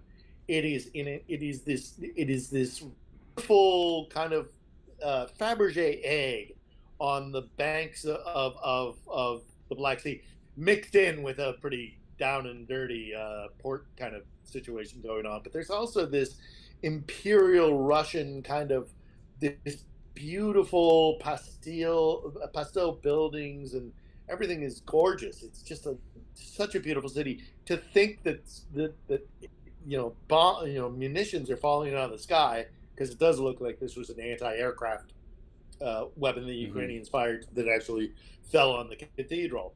But it's so distressing because Odessa is such a beautiful city. Again, I'm going to shamelessly plug my own vlogs, but go look at my vlog that I did about Odessa. Right. And look at how beautiful that place is. It's stunningly gorgeous. When the war's over, and when we book your comedy tour here, yes, Hal, mm-hmm. I will take you. You will perform in a Odessa store, what have you, and you'll see how beautiful it is down there. Right. So it's tragic. It's absolutely 100% tragic. They need better air defenses. They do. They need more Patriot systems. They need more. All sorts of. They need longer range missiles in the form of ATACMS, which can be fired from the HIMARS, which we've already given them, but extends the length in which they can attack and get to some of these supply chains and push back the artillery, threaten these frontline cities. Right. And they need that kind of defense real quick. Because Odessa is a wonderful city, and it just broke my heart to see that happen. Yeah, it was so sad to see that happen. Yeah, let's grab. Let's go. We got time for a couple. So let's make sure we get to it. Okay, so from Nick Rich, has Phil ever heard President Zelensky in person? Is there any chance of an interview? Oh, what I wouldn't give. I've never been to I could have gone yesterday to hear him speak, but I got busy with some other stuff. I mean, his security is real tight, and I would absolutely love to do that. As far as an interview is concerned, look, I mean, I would love to. I'd love just a photograph shaking his hand. The man is an absolute legend. He's a historic figure of enormous, consequence. But I don't think he's so busy right now. List of people. He's got stuff to do. A little busy. Yeah. A little busy. If he's meeting with anybody, it's either going to be so people he can make a pitch to. After the fact, I don't think that's out of the question at all. I think he's got an early retirement to look forward to. He's openly said he just wants to go down to the Black Sea and pop open a beer and put his toes in the water. It's kind of what I want to do in Lake Huron. So maybe I'll get him to come to Michigan, and that's a great idea. And, I'll go down to the Black Sea, and because I can wish for things like that. Why not? Right. So let's grab another one, Johnny. What else we got? So this is from Twitch. How does NATO get the Ukrainian children kidnapped by Russia back after the war? I don't know if it's NATO's job to do that. EU, how does the international community Interpol, do that? You make sure ICC. You bring in Interpol, anybody that was involved in the abduction of children. If they step outside from under the umbrella of Moscow, you nab them and you prosecute them. I mean,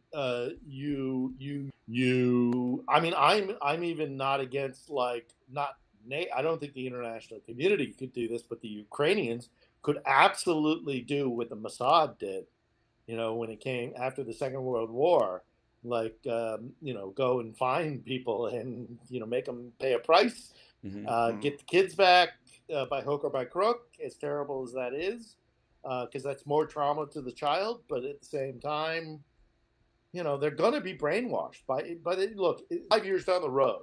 A child who is taken at the age of 8 is going to be 13. Yeah. A huge chunk of that child's lived experience is going to be Russian. Right. And it is, and that child, we have seen the children that have been returned, who cases have been brought and the children have been returned. The children tell stories of them being purposely drawn out and indoctrinated, forced to say, take the head of the class and sing the Russian anthem, sort of thing. Every Ukrainian boy, goes in front, you have to speak Russian. You can't speak Ukrainian anymore. You have to, we want you only learning what we want you to learn about the relationship between Ukraine and Russia. I mean, straight up brainwashing kind of stuff. So in 5 years' time, before you're able to actually, some of these guys who have been taken far out into Siberia, the ones who are who are parentless, who maybe their parents were even killed in the fighting, and taken far out in the middle of nowhere in Siberia, hunting them down, finding them, returning them, and then who they're going to be after an extended period of time under indoctrination by the Russians. This is insidious, awful, disgusting, deplorable stuff. And it's the tragedy of it all is those children they probably won't by the time they're returned. In the case that I'm laying out, they will never be the same. They will live with those scars for the rest of their lives. But there are those who are responsible for it who can be held responsible. So I don't know if it's NATO, because we don't really need tanks doing this. Right. We need police. It's the NATO countries, though, and we're talking about it's EU, Interpol, and the United States, spearheading it. I get that. There'll be a lot of Canadians. There'll be a lot of Canadians on the job because they do a lot of that work in the world, and they're good at it. There's a lot of options in that regard. We have to take a break, and we'll deal with this when we come back. But apparently, Putin has decided that one Wagner mutiny isn't enough. So he just signed into their security bill that every state gets a Wagner. You get a Wagner, and you get a Wagner, and you get a Wagner, and you get a Wagner. Because what could be the dumbest way to respond to a situation like that? We'll be back.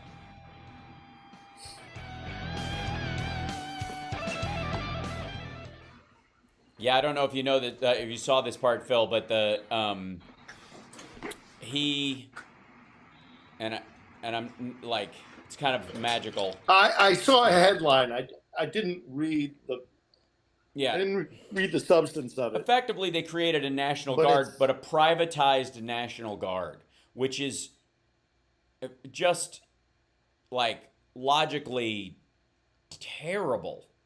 What a stupid idea, considering what happened. Because these are all, again, these are financial organizations. They are not, and the idea is that governors, the oligarchs that run all the separate oblasts in Russia, I guess, will be in charge of them. Well, I'm going to keep it for when we're back on air. But, in short, he sees the writing on the wall. Right. He knows what's coming. And it's a lot more useful to him to have a bunch of people with Praetorian guards. And, I can get the governor of this oblast on side, and he's got a PNC is stronger than the governor of this, or indeed some oligarch who runs, Transneft in Moscow, who's got his own Praetorian Guard. My governor out in Irkutsk has got a stronger Praetorian Guard. It's if you can see it, back in you 5 can't seconds. unsee it. You're getting ready for major chaos. Yeah.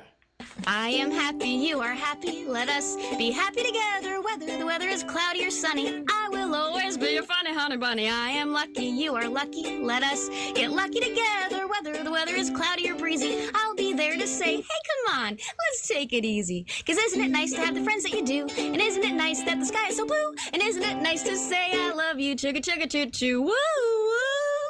I am smiling, you are smiling, let us smile together, whether the weather is cloudy or stormy. I will still be there in the morning, I'll be right by your side in the morning. I'll make you breakfast in the morning, I hope that you like cereal. Yay! It's very helpful. It's good. It's a nice uplifting was it just thing. Me, or was there a little RPM like speed up in that? No, I don't think so. No, that's the nope. Maybe I know words. I have the best words. I'm losing my mind. Yeah, Okay, it's okay. So I've got a happy ending story as well. Excellent. Shall we Yeah, discuss let's Wagner Group, or should we do happy ending? No, let's do happy ending first because that's the primary one, and then we'll. My happy ending. You may or may not have seen. There was a Russian cruise ship that pulled into the port at Batumi in Georgia, the Republic of Georgia on the Black Sea. Batumi. Why does everything sound like it was like you're spitting something out? Batumi. Yeah. Oh, I love Batumi, actually, though. It's a beautiful city, and it's right on the Black Sea in Georgia, so you get great Georgian food and Georgian hospitality.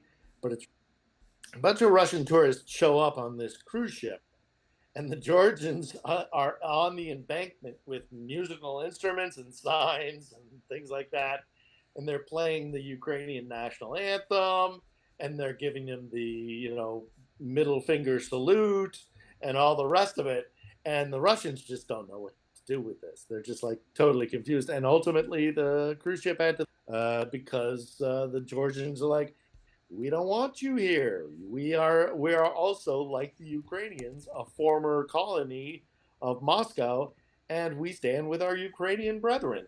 Mm-hmm. And so all these guys who wanted to come and kind of, be belligerent Russian tourists, thinking that they are still walking in the former Soviet Union and treating Georgians likewise, a bunch of Georgians got on the shoreline and said, "Nope, not wanted here." So a very strong, powerful, civil disobedience kind of. Right. Well, that's great stuff.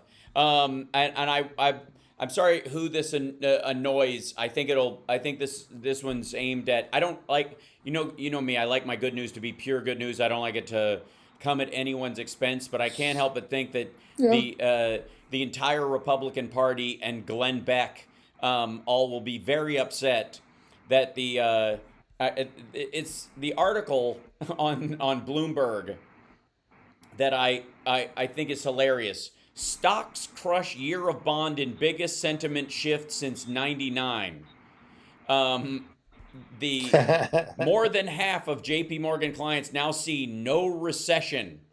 All the chatter back in December when 2023 would be the year of the bond, and for a brief moment or two in the winter, that call, the doom and gloom that underpinned it, looked right. It is now being overrun, though, by an avalanche of demand for equities that has unleashed a furious rally across the globe, and in a sign of gains, the gains are likely far from over, made investors more optimistic about stocks relative to bonds than at any point since sentiment trader models began comparing them 24 years ago. We are so not in a recession that anybody who as somebody who partly lives off of his stock portfolio. Yes.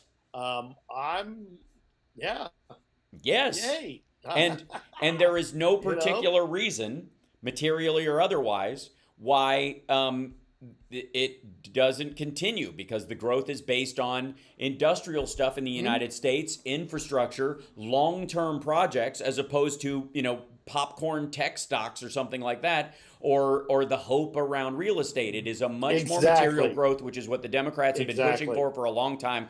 Bottom up, middle out. That's exactly how it works. And no matter what you do in that situation, it buoys everyone.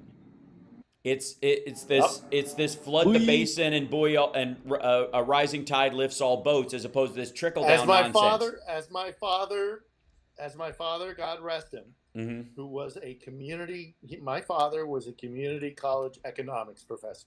He taught small business community, trying to start small businesses. He truly believed in capitalism and in small business and in the invisible hand. The invisible hand of economics, right? Which of the market that is all interconnected. It's all interconnected. So there are a bunch of there's a large group of people, the doom sprayers, that use the threat and fear and the cautionary reaction towards a bear market to pump and dump stuff. Elon Musk is famous for this. Everything's going bad. You should get out. You should get out. You should get out. And then as soon as everybody gets out and the price crashes, they've got cash on hand. They buy up a bunch of it, and then they watch everybody go, "Wait a second, what?" And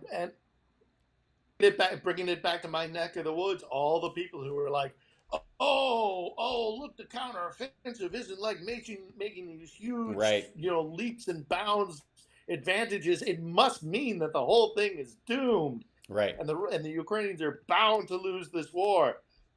And then every day you're hearing the Ukrainians have got this town and they've got that town, and it's not slow, it's not sexy like you want. I mean, Zelensky keeps going back to this. Zelensky and basically every press officer in Kiev keeps going back to this thing of it's not a movie. It's not a movie. This is so if we can lose as few people and gain as many kilometers as we possibly can without losing people, that's what we're going to do. Well, and that's the argument against the Marjorie Taylor Greens of the world, who are like, they try to use this idea that the Ukrainians are dying and we need peace right now because people don't care that we're going to fight to the very last Ukrainian. Like, no, that's what they're saying. We just don't want that to happen. We want them to be armed so they don't have to fight to the last Ukrainian, so they don't die in the process. Like these, I mean, ultimately they don't care, but that's the excuse they use, and it's pitiful. Anyways, we got a couple more minutes left, so let's grab a couple of these. I want to thank everybody and remind everybody, check out Philip Bittner's vlog on YouTube, and of course, It's Johnny Million on Twitch, twitch.tv/It's Johnny Million or twitch.tv/Hal Sparks. Also, patreon.com/Hal Sparks is a great way to support the show. I'm sorry to the patrons that we didn't do a show on Wednesday at Flappers, but I am in town for a funeral back east, so apologies. We will make up the date in the future, and I appreciate you guys understanding. Now, back to our questions.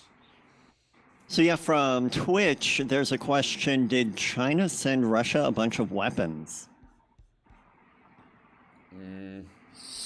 I mean, yeah. Okay, it's a really open-ended question. When are we talking about? At what phase in the war? Because the Chinese have been supplying the Russians with weapons for quite some time. Never anything too significant. They've never given them. Actually, as a matter of fact, most Ukrainians are more angry at Iran and their delivery of the drones than they are about what China's been supplying. But China's been supplying things like small arms, kind of really low-level stuff that doesn't get on the radar. But they haven't given them, massive S-300s. To my knowledge, I could be wrong.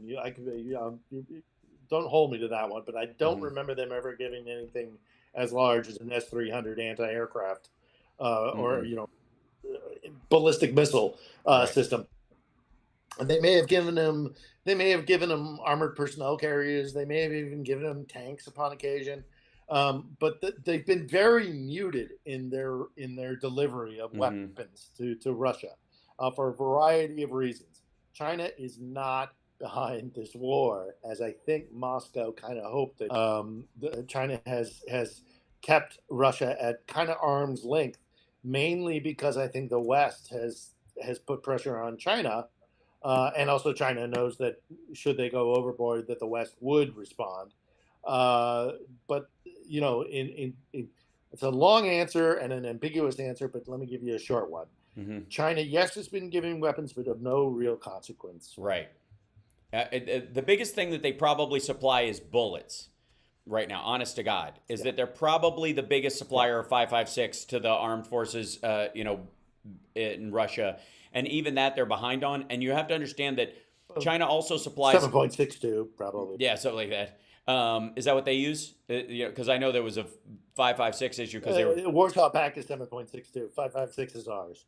No, but they also use them in their knockoff AR-15s that they mod into fake machine guns. China has given them. Right. Let's not get pedantic about weapons. 254, 255, whatever works. AKs that have whatever 5.56. 24/7. They use 24/7, 365. But that was my point, is that they send them these quote unquote hunting rifles, which is their knockoff AR-15s that they make. And then they send them modifiers to turn them full auto, and then they blow your thumb off after the 30th round. And that's where they're...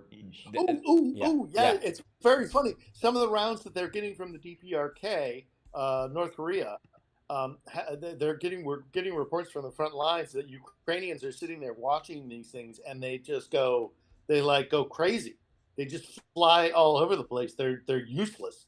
They do somersaults and all the rest of it. So even the stockpile, because Defense Minister Shoigu was in Pyongyang this week, with hat in hand, going to who admittedly have a massive stockpile, but their the quality of their weaponry that has already been on the front lines here in Ukraine have been absolutely have been less than good. It's a good way of putting it. Enough time for another quick one? Yes, we got 2 minutes left. Let's grab one.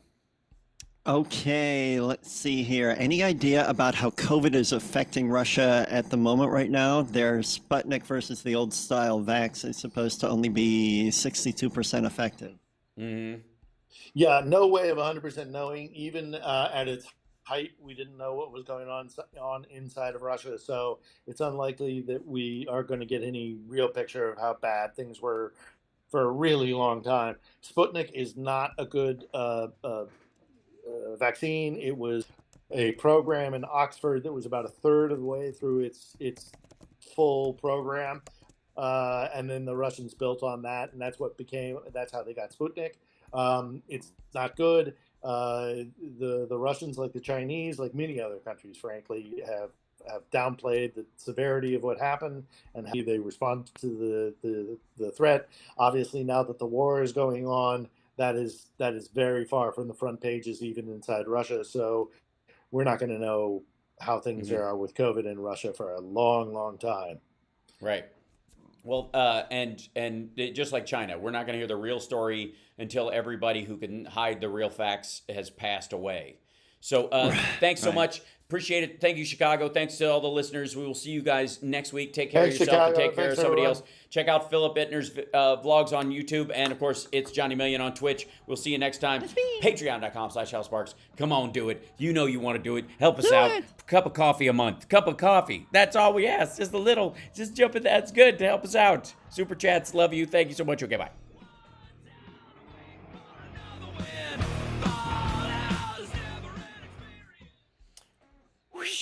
There we go. And we made it. Oh, it's just the Yay. Even whenever I'm on the road. When are it's you always, back in Vegas? Tomorrow. Yeah. Or LA? Okay. Drop Drop me a line this week. I will. Yes, we'll talk once I've stabilized. Yeah. So yeah, I get back tomorrow. So. Yeah. Awesome. Everything okay? Done and dusted. Things that needed to be done. Yeah. For the most part, yeah. Good.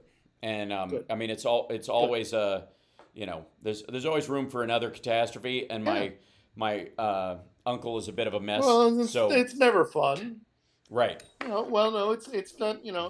It's not fun, but it's part of life. Yep. So, true that. So, anyways, blessings to you guys. Hopefully, the hard stuff.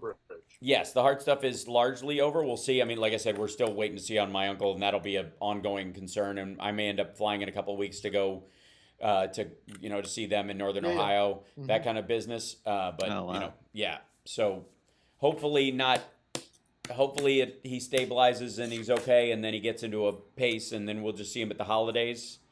But it's been touch and go. Yep. Pretty, I mean, they drained 88 cc's from his left lung just recently. Yeah. So and they how old? And like a pint from his right lung. So it's a lot. He's been Well, now I'm thirsty. Yeah, I thought I might. There you go. It's lunchtime. But today, I will say there's a bit of fun news in that I'm taking Camden, my son, and we're going to my cousin's house, and he's got 4 boys, and they're all over, even though they're older, they're all over at the house, and we're going to barbecue and swim. So it'll be a nice... Have some mac and cheese for me. No. But... Mountain Dew? No. No. All right. Anyways, love you guys both, and I'll see you soon. Thanks, Safe travels, Al. Take care, Philip. Okay. Cheers. Okay. Cheers. Thanks, guys. Oops, my camera's all screwy. Look at that. Can't even say goodbye proper. Hold on. Weep. There we go. Hi, everybody. Hold on. That's a little better. That's a bit much. Let's see. Why is that shrunk down so much? Let's see. I hate doing post-show graphics after the fact, but by golly. We went this morning. Go away. We went this morning and we had breakfasts together. Cam had Belgian waffles. It was lovely. And my mom had a BLT without the L or the T. Yeah. That's her idea of a breakfast sandwich. It was just bacon on bread. which was hilarious. But let me see 1 second. I want to bring you guys in and say hi at the very least. So, because I feel like I've missed you during this whole thing. So, chat, where's the... There you go. That should do it. Here. And excellent. And then give me 1 second. I'll bring you guys in. There you go. And yeah, she knows what she's doing. Trust me. And then will this work? Let's see. Yeah, there you are. It's a little off kilter, but I think I could fix that. I can remedy that. Slink that over there and slink this over here. And then there we go. Oh, my camera's all cattywampus too. I had to switch cameras that I was using because I couldn't send one of the sources to them, to Chicago and everybody, so they could see me. So that's always fun. Yes, leave that page. Thank you. And for some very odd reason, I don't understand. I have a thing called a virtual camera that comes out of this that I can send to other people so they can see it and see when they're on screen and all that kind of stuff. And it just, the stuff I used to get my guests on just can't even see that anymore. I don't know why. I don't care. Like, it's just decided to be a dick. There's no real reason. I don't know what the heck I don't even know where to start. The whole thing is just, but I do want to test one thing while I have you guys here for this setup when I need it, because I will be needing it very soon because I've got a lot of road stuff coming up. So I'm trying to improve all these things as we go along. And let's see, I'll grab this and this and this. Excellent. And hopefully you guys can hear. I know words. I have the best words. Okay, there you go. So you can hear my sound stuff. No perverts. All right, sorry. I just need that for you guys. No perverts. 10,000 known or suspected gang members. Anonymous, really anonymous. Criminal, look, wait. Criminal, look, wait. Obama. I hope they now go and take a look at the oranges. I agree. Does that sound okay? Can you guys hear that? Hold on. It's like I can't see what the audio is, or like how loud it is. Check that. Real bipartisan solutions. Despite these obstacles, Karen. Sorry. Sanctuary. Sorry. To be a sanctuary. I know. That's what I'm worried about. 10,000 known or suspected gang members. They throw lots of hard objects, and rarely does anything happen. Okay. Volume's a little better? Loud? Combat infantrymen. The demonstrators who infiltrated the Capitol have defied the seat of justice. It's defiled, right? See, I can't see it very well. Wait, I had one more that was really good. Yesterday's a hard word for me. There you go. I told the U.S. Marshals to go get the man who killed another man. We appreciate it very much, Tim Apple. That's for AI Friday. We appreciate it very much, Tim Apple. They sacrifice every day for the furniture and future. For both. That's good. Made a pivotal, really. Sorry. I was stuck in an airport for for 5 hours. I had tried this, I was trying to get out super early, and then the heat, I guess, caused one of the planes to explode and or not be able to leave the ground, or they were cooking eggs on it and they didn't want to finish. They didn't want to leave till they finished breakfast. And so I sat down and went through a bunch of clips and just recorded Trump on a bunch of things for what I would call in the future. I know words. I have the best words. The best words montage. So that in the future, let's see if I can find, is it in here? Where would it be? Example here. Like this. so I could just kind of groove with you guys.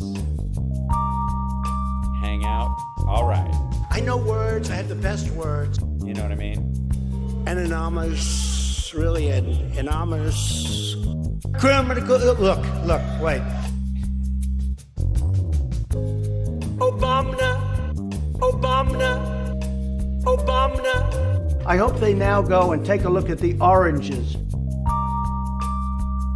The Mueller report, I wish, covered the oranges. The Mueller report, I wish, covered the oranges. They throw lots of hard objects, and rarely does anything happen.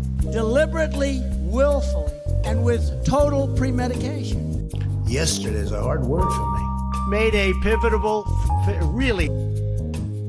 Our army manned the airport.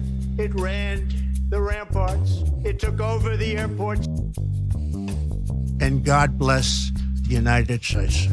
The diversity lottery. The demonstrators who infiltrated the Capitol have defied the seat of justice. It's defiled, right? See, I can't see it very well. Combat infantrymen.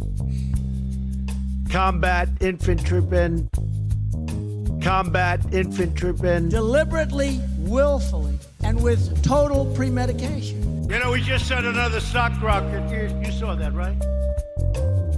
You know, we just set another stock rocket. You saw that, right? Stank-singlery. 10,000 known or suspected gang members. Yesterday's a hard word for me. Would I approve waterboarding? Yeah, he says waterboarding. We appreciate it very much, Tim Apple. I think I'm much more humble than you would understand. They sacrifice every day for the furniture, future, stank-singlery. No perverts. Late being a very positive word in this case. Real bipartisan solutions.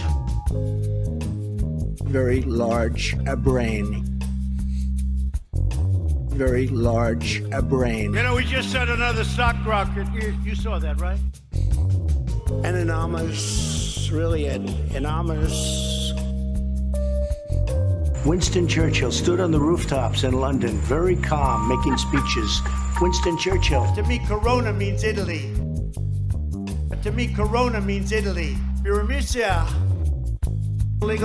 Yeah, look. I don't read, obviously.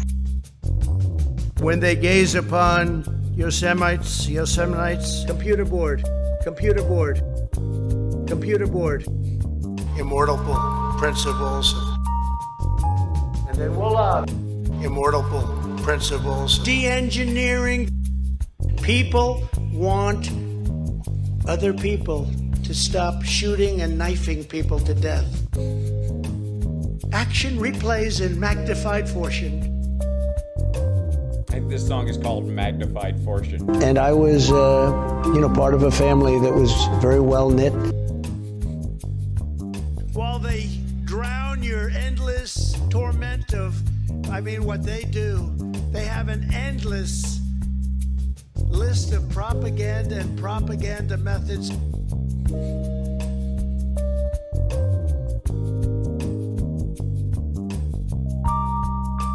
Indiana Attorney General. They just explode. They're de-engineering. They do action replays in magnified fortune. Atmospheric filth. What we are doing is we want to terminate healthcare. Assuming you're believing in atmospheric filth. Legal, look. For Iowa values. Anonymous, really anonymous. Criminal, look, wait. Obama. I hope they now go and take a look at the oranges.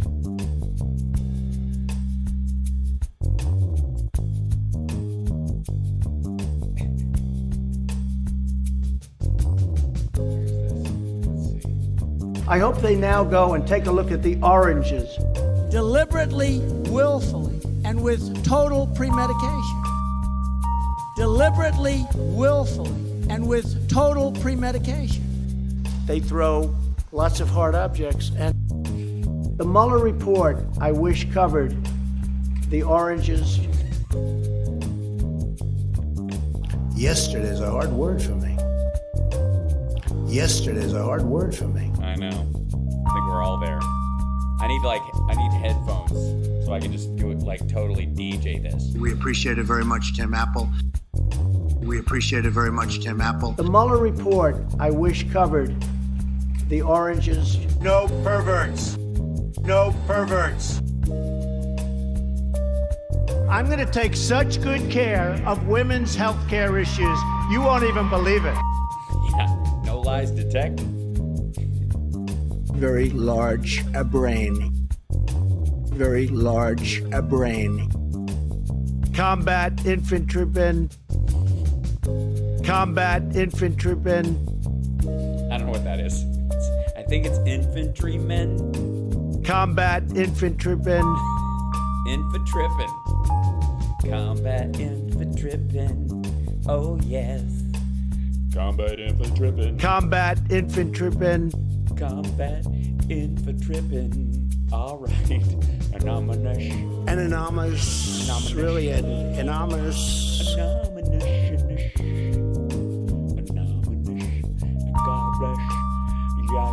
And God bless the United States. United States. United States. You know, we just set another sock rocket. You saw that, right? The diversity lottery stank singer. To be a stank singer. To be a stank singer. No perverts. Stank singer. No perverts. 10,000 known or suspected gang members. No perverts. Would I approve waterboarding? Would I approve waterboarding? Obama. Would I approve waterboarding? Despite these obstacles, Karen. Despite these obstacles, Karen. Stank singer. All right. Just hanging in there. You should songify it. It's not a bad idea. What happened to the server? Where is the server? And what is the server saying? Check, please. Where is the server? And what is the server saying? Check, please. Where is the server? I really do want to see the server.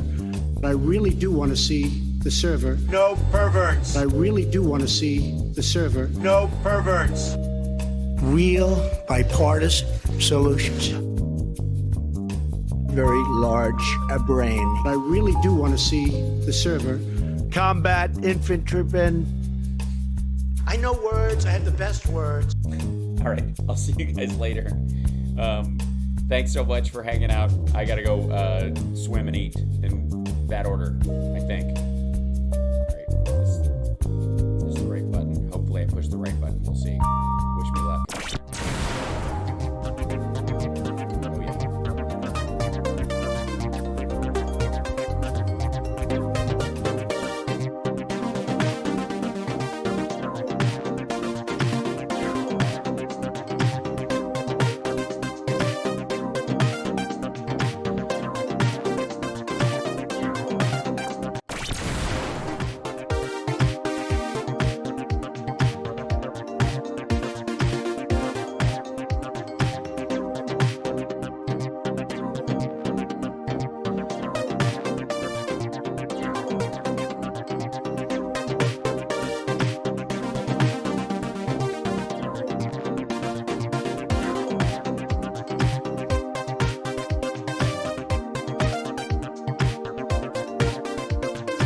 And God bless the United States.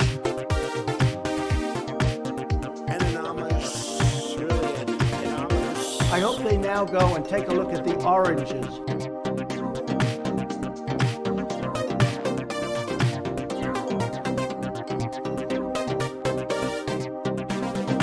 Made a pivotal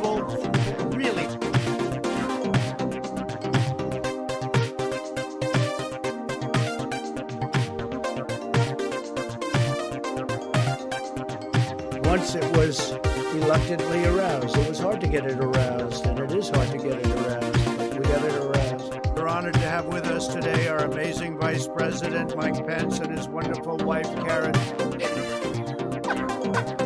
A lot of very bad things are happening in Nicaragua. And you know, when you say per capita, this is per capita. It's just like per capita relative to what? That's better than a brick because you can't throw a brick. It's too heavy. They're not allowed to be offensive, unfortunately. I never thought anybody could forget so much so fast without a severe blow to the head. Yosemites.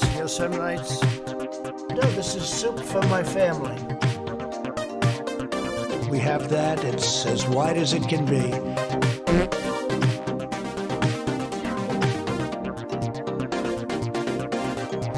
If you get it in order, you get extra points.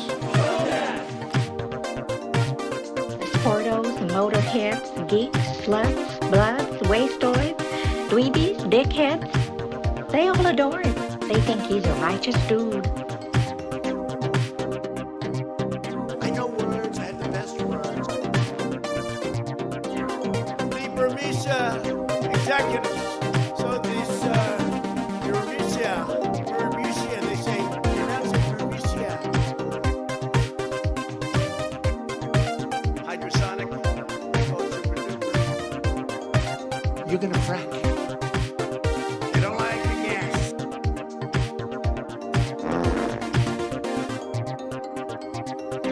They sacrifice every day for the furniture, future. I think I'm much more humble than you would understand. Yesterday, they sacrifice every day for the furniture, future. That was really productive second one.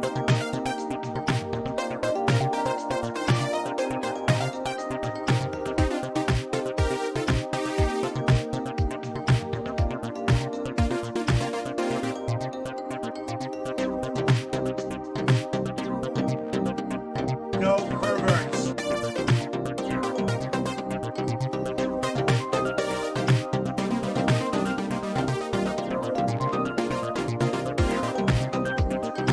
I like wood.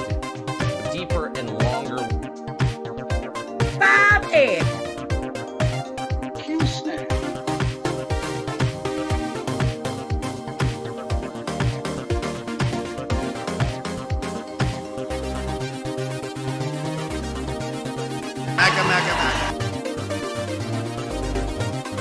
I had a beat off.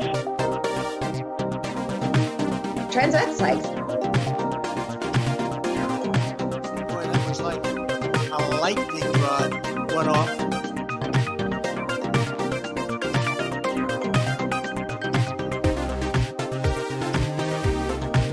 meals coming soon. Here I am like an idiot.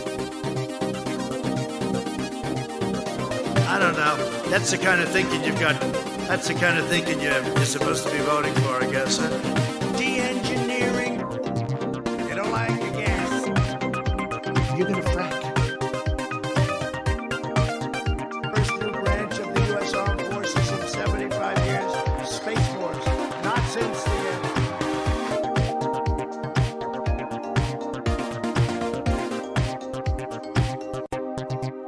They were so hungoed.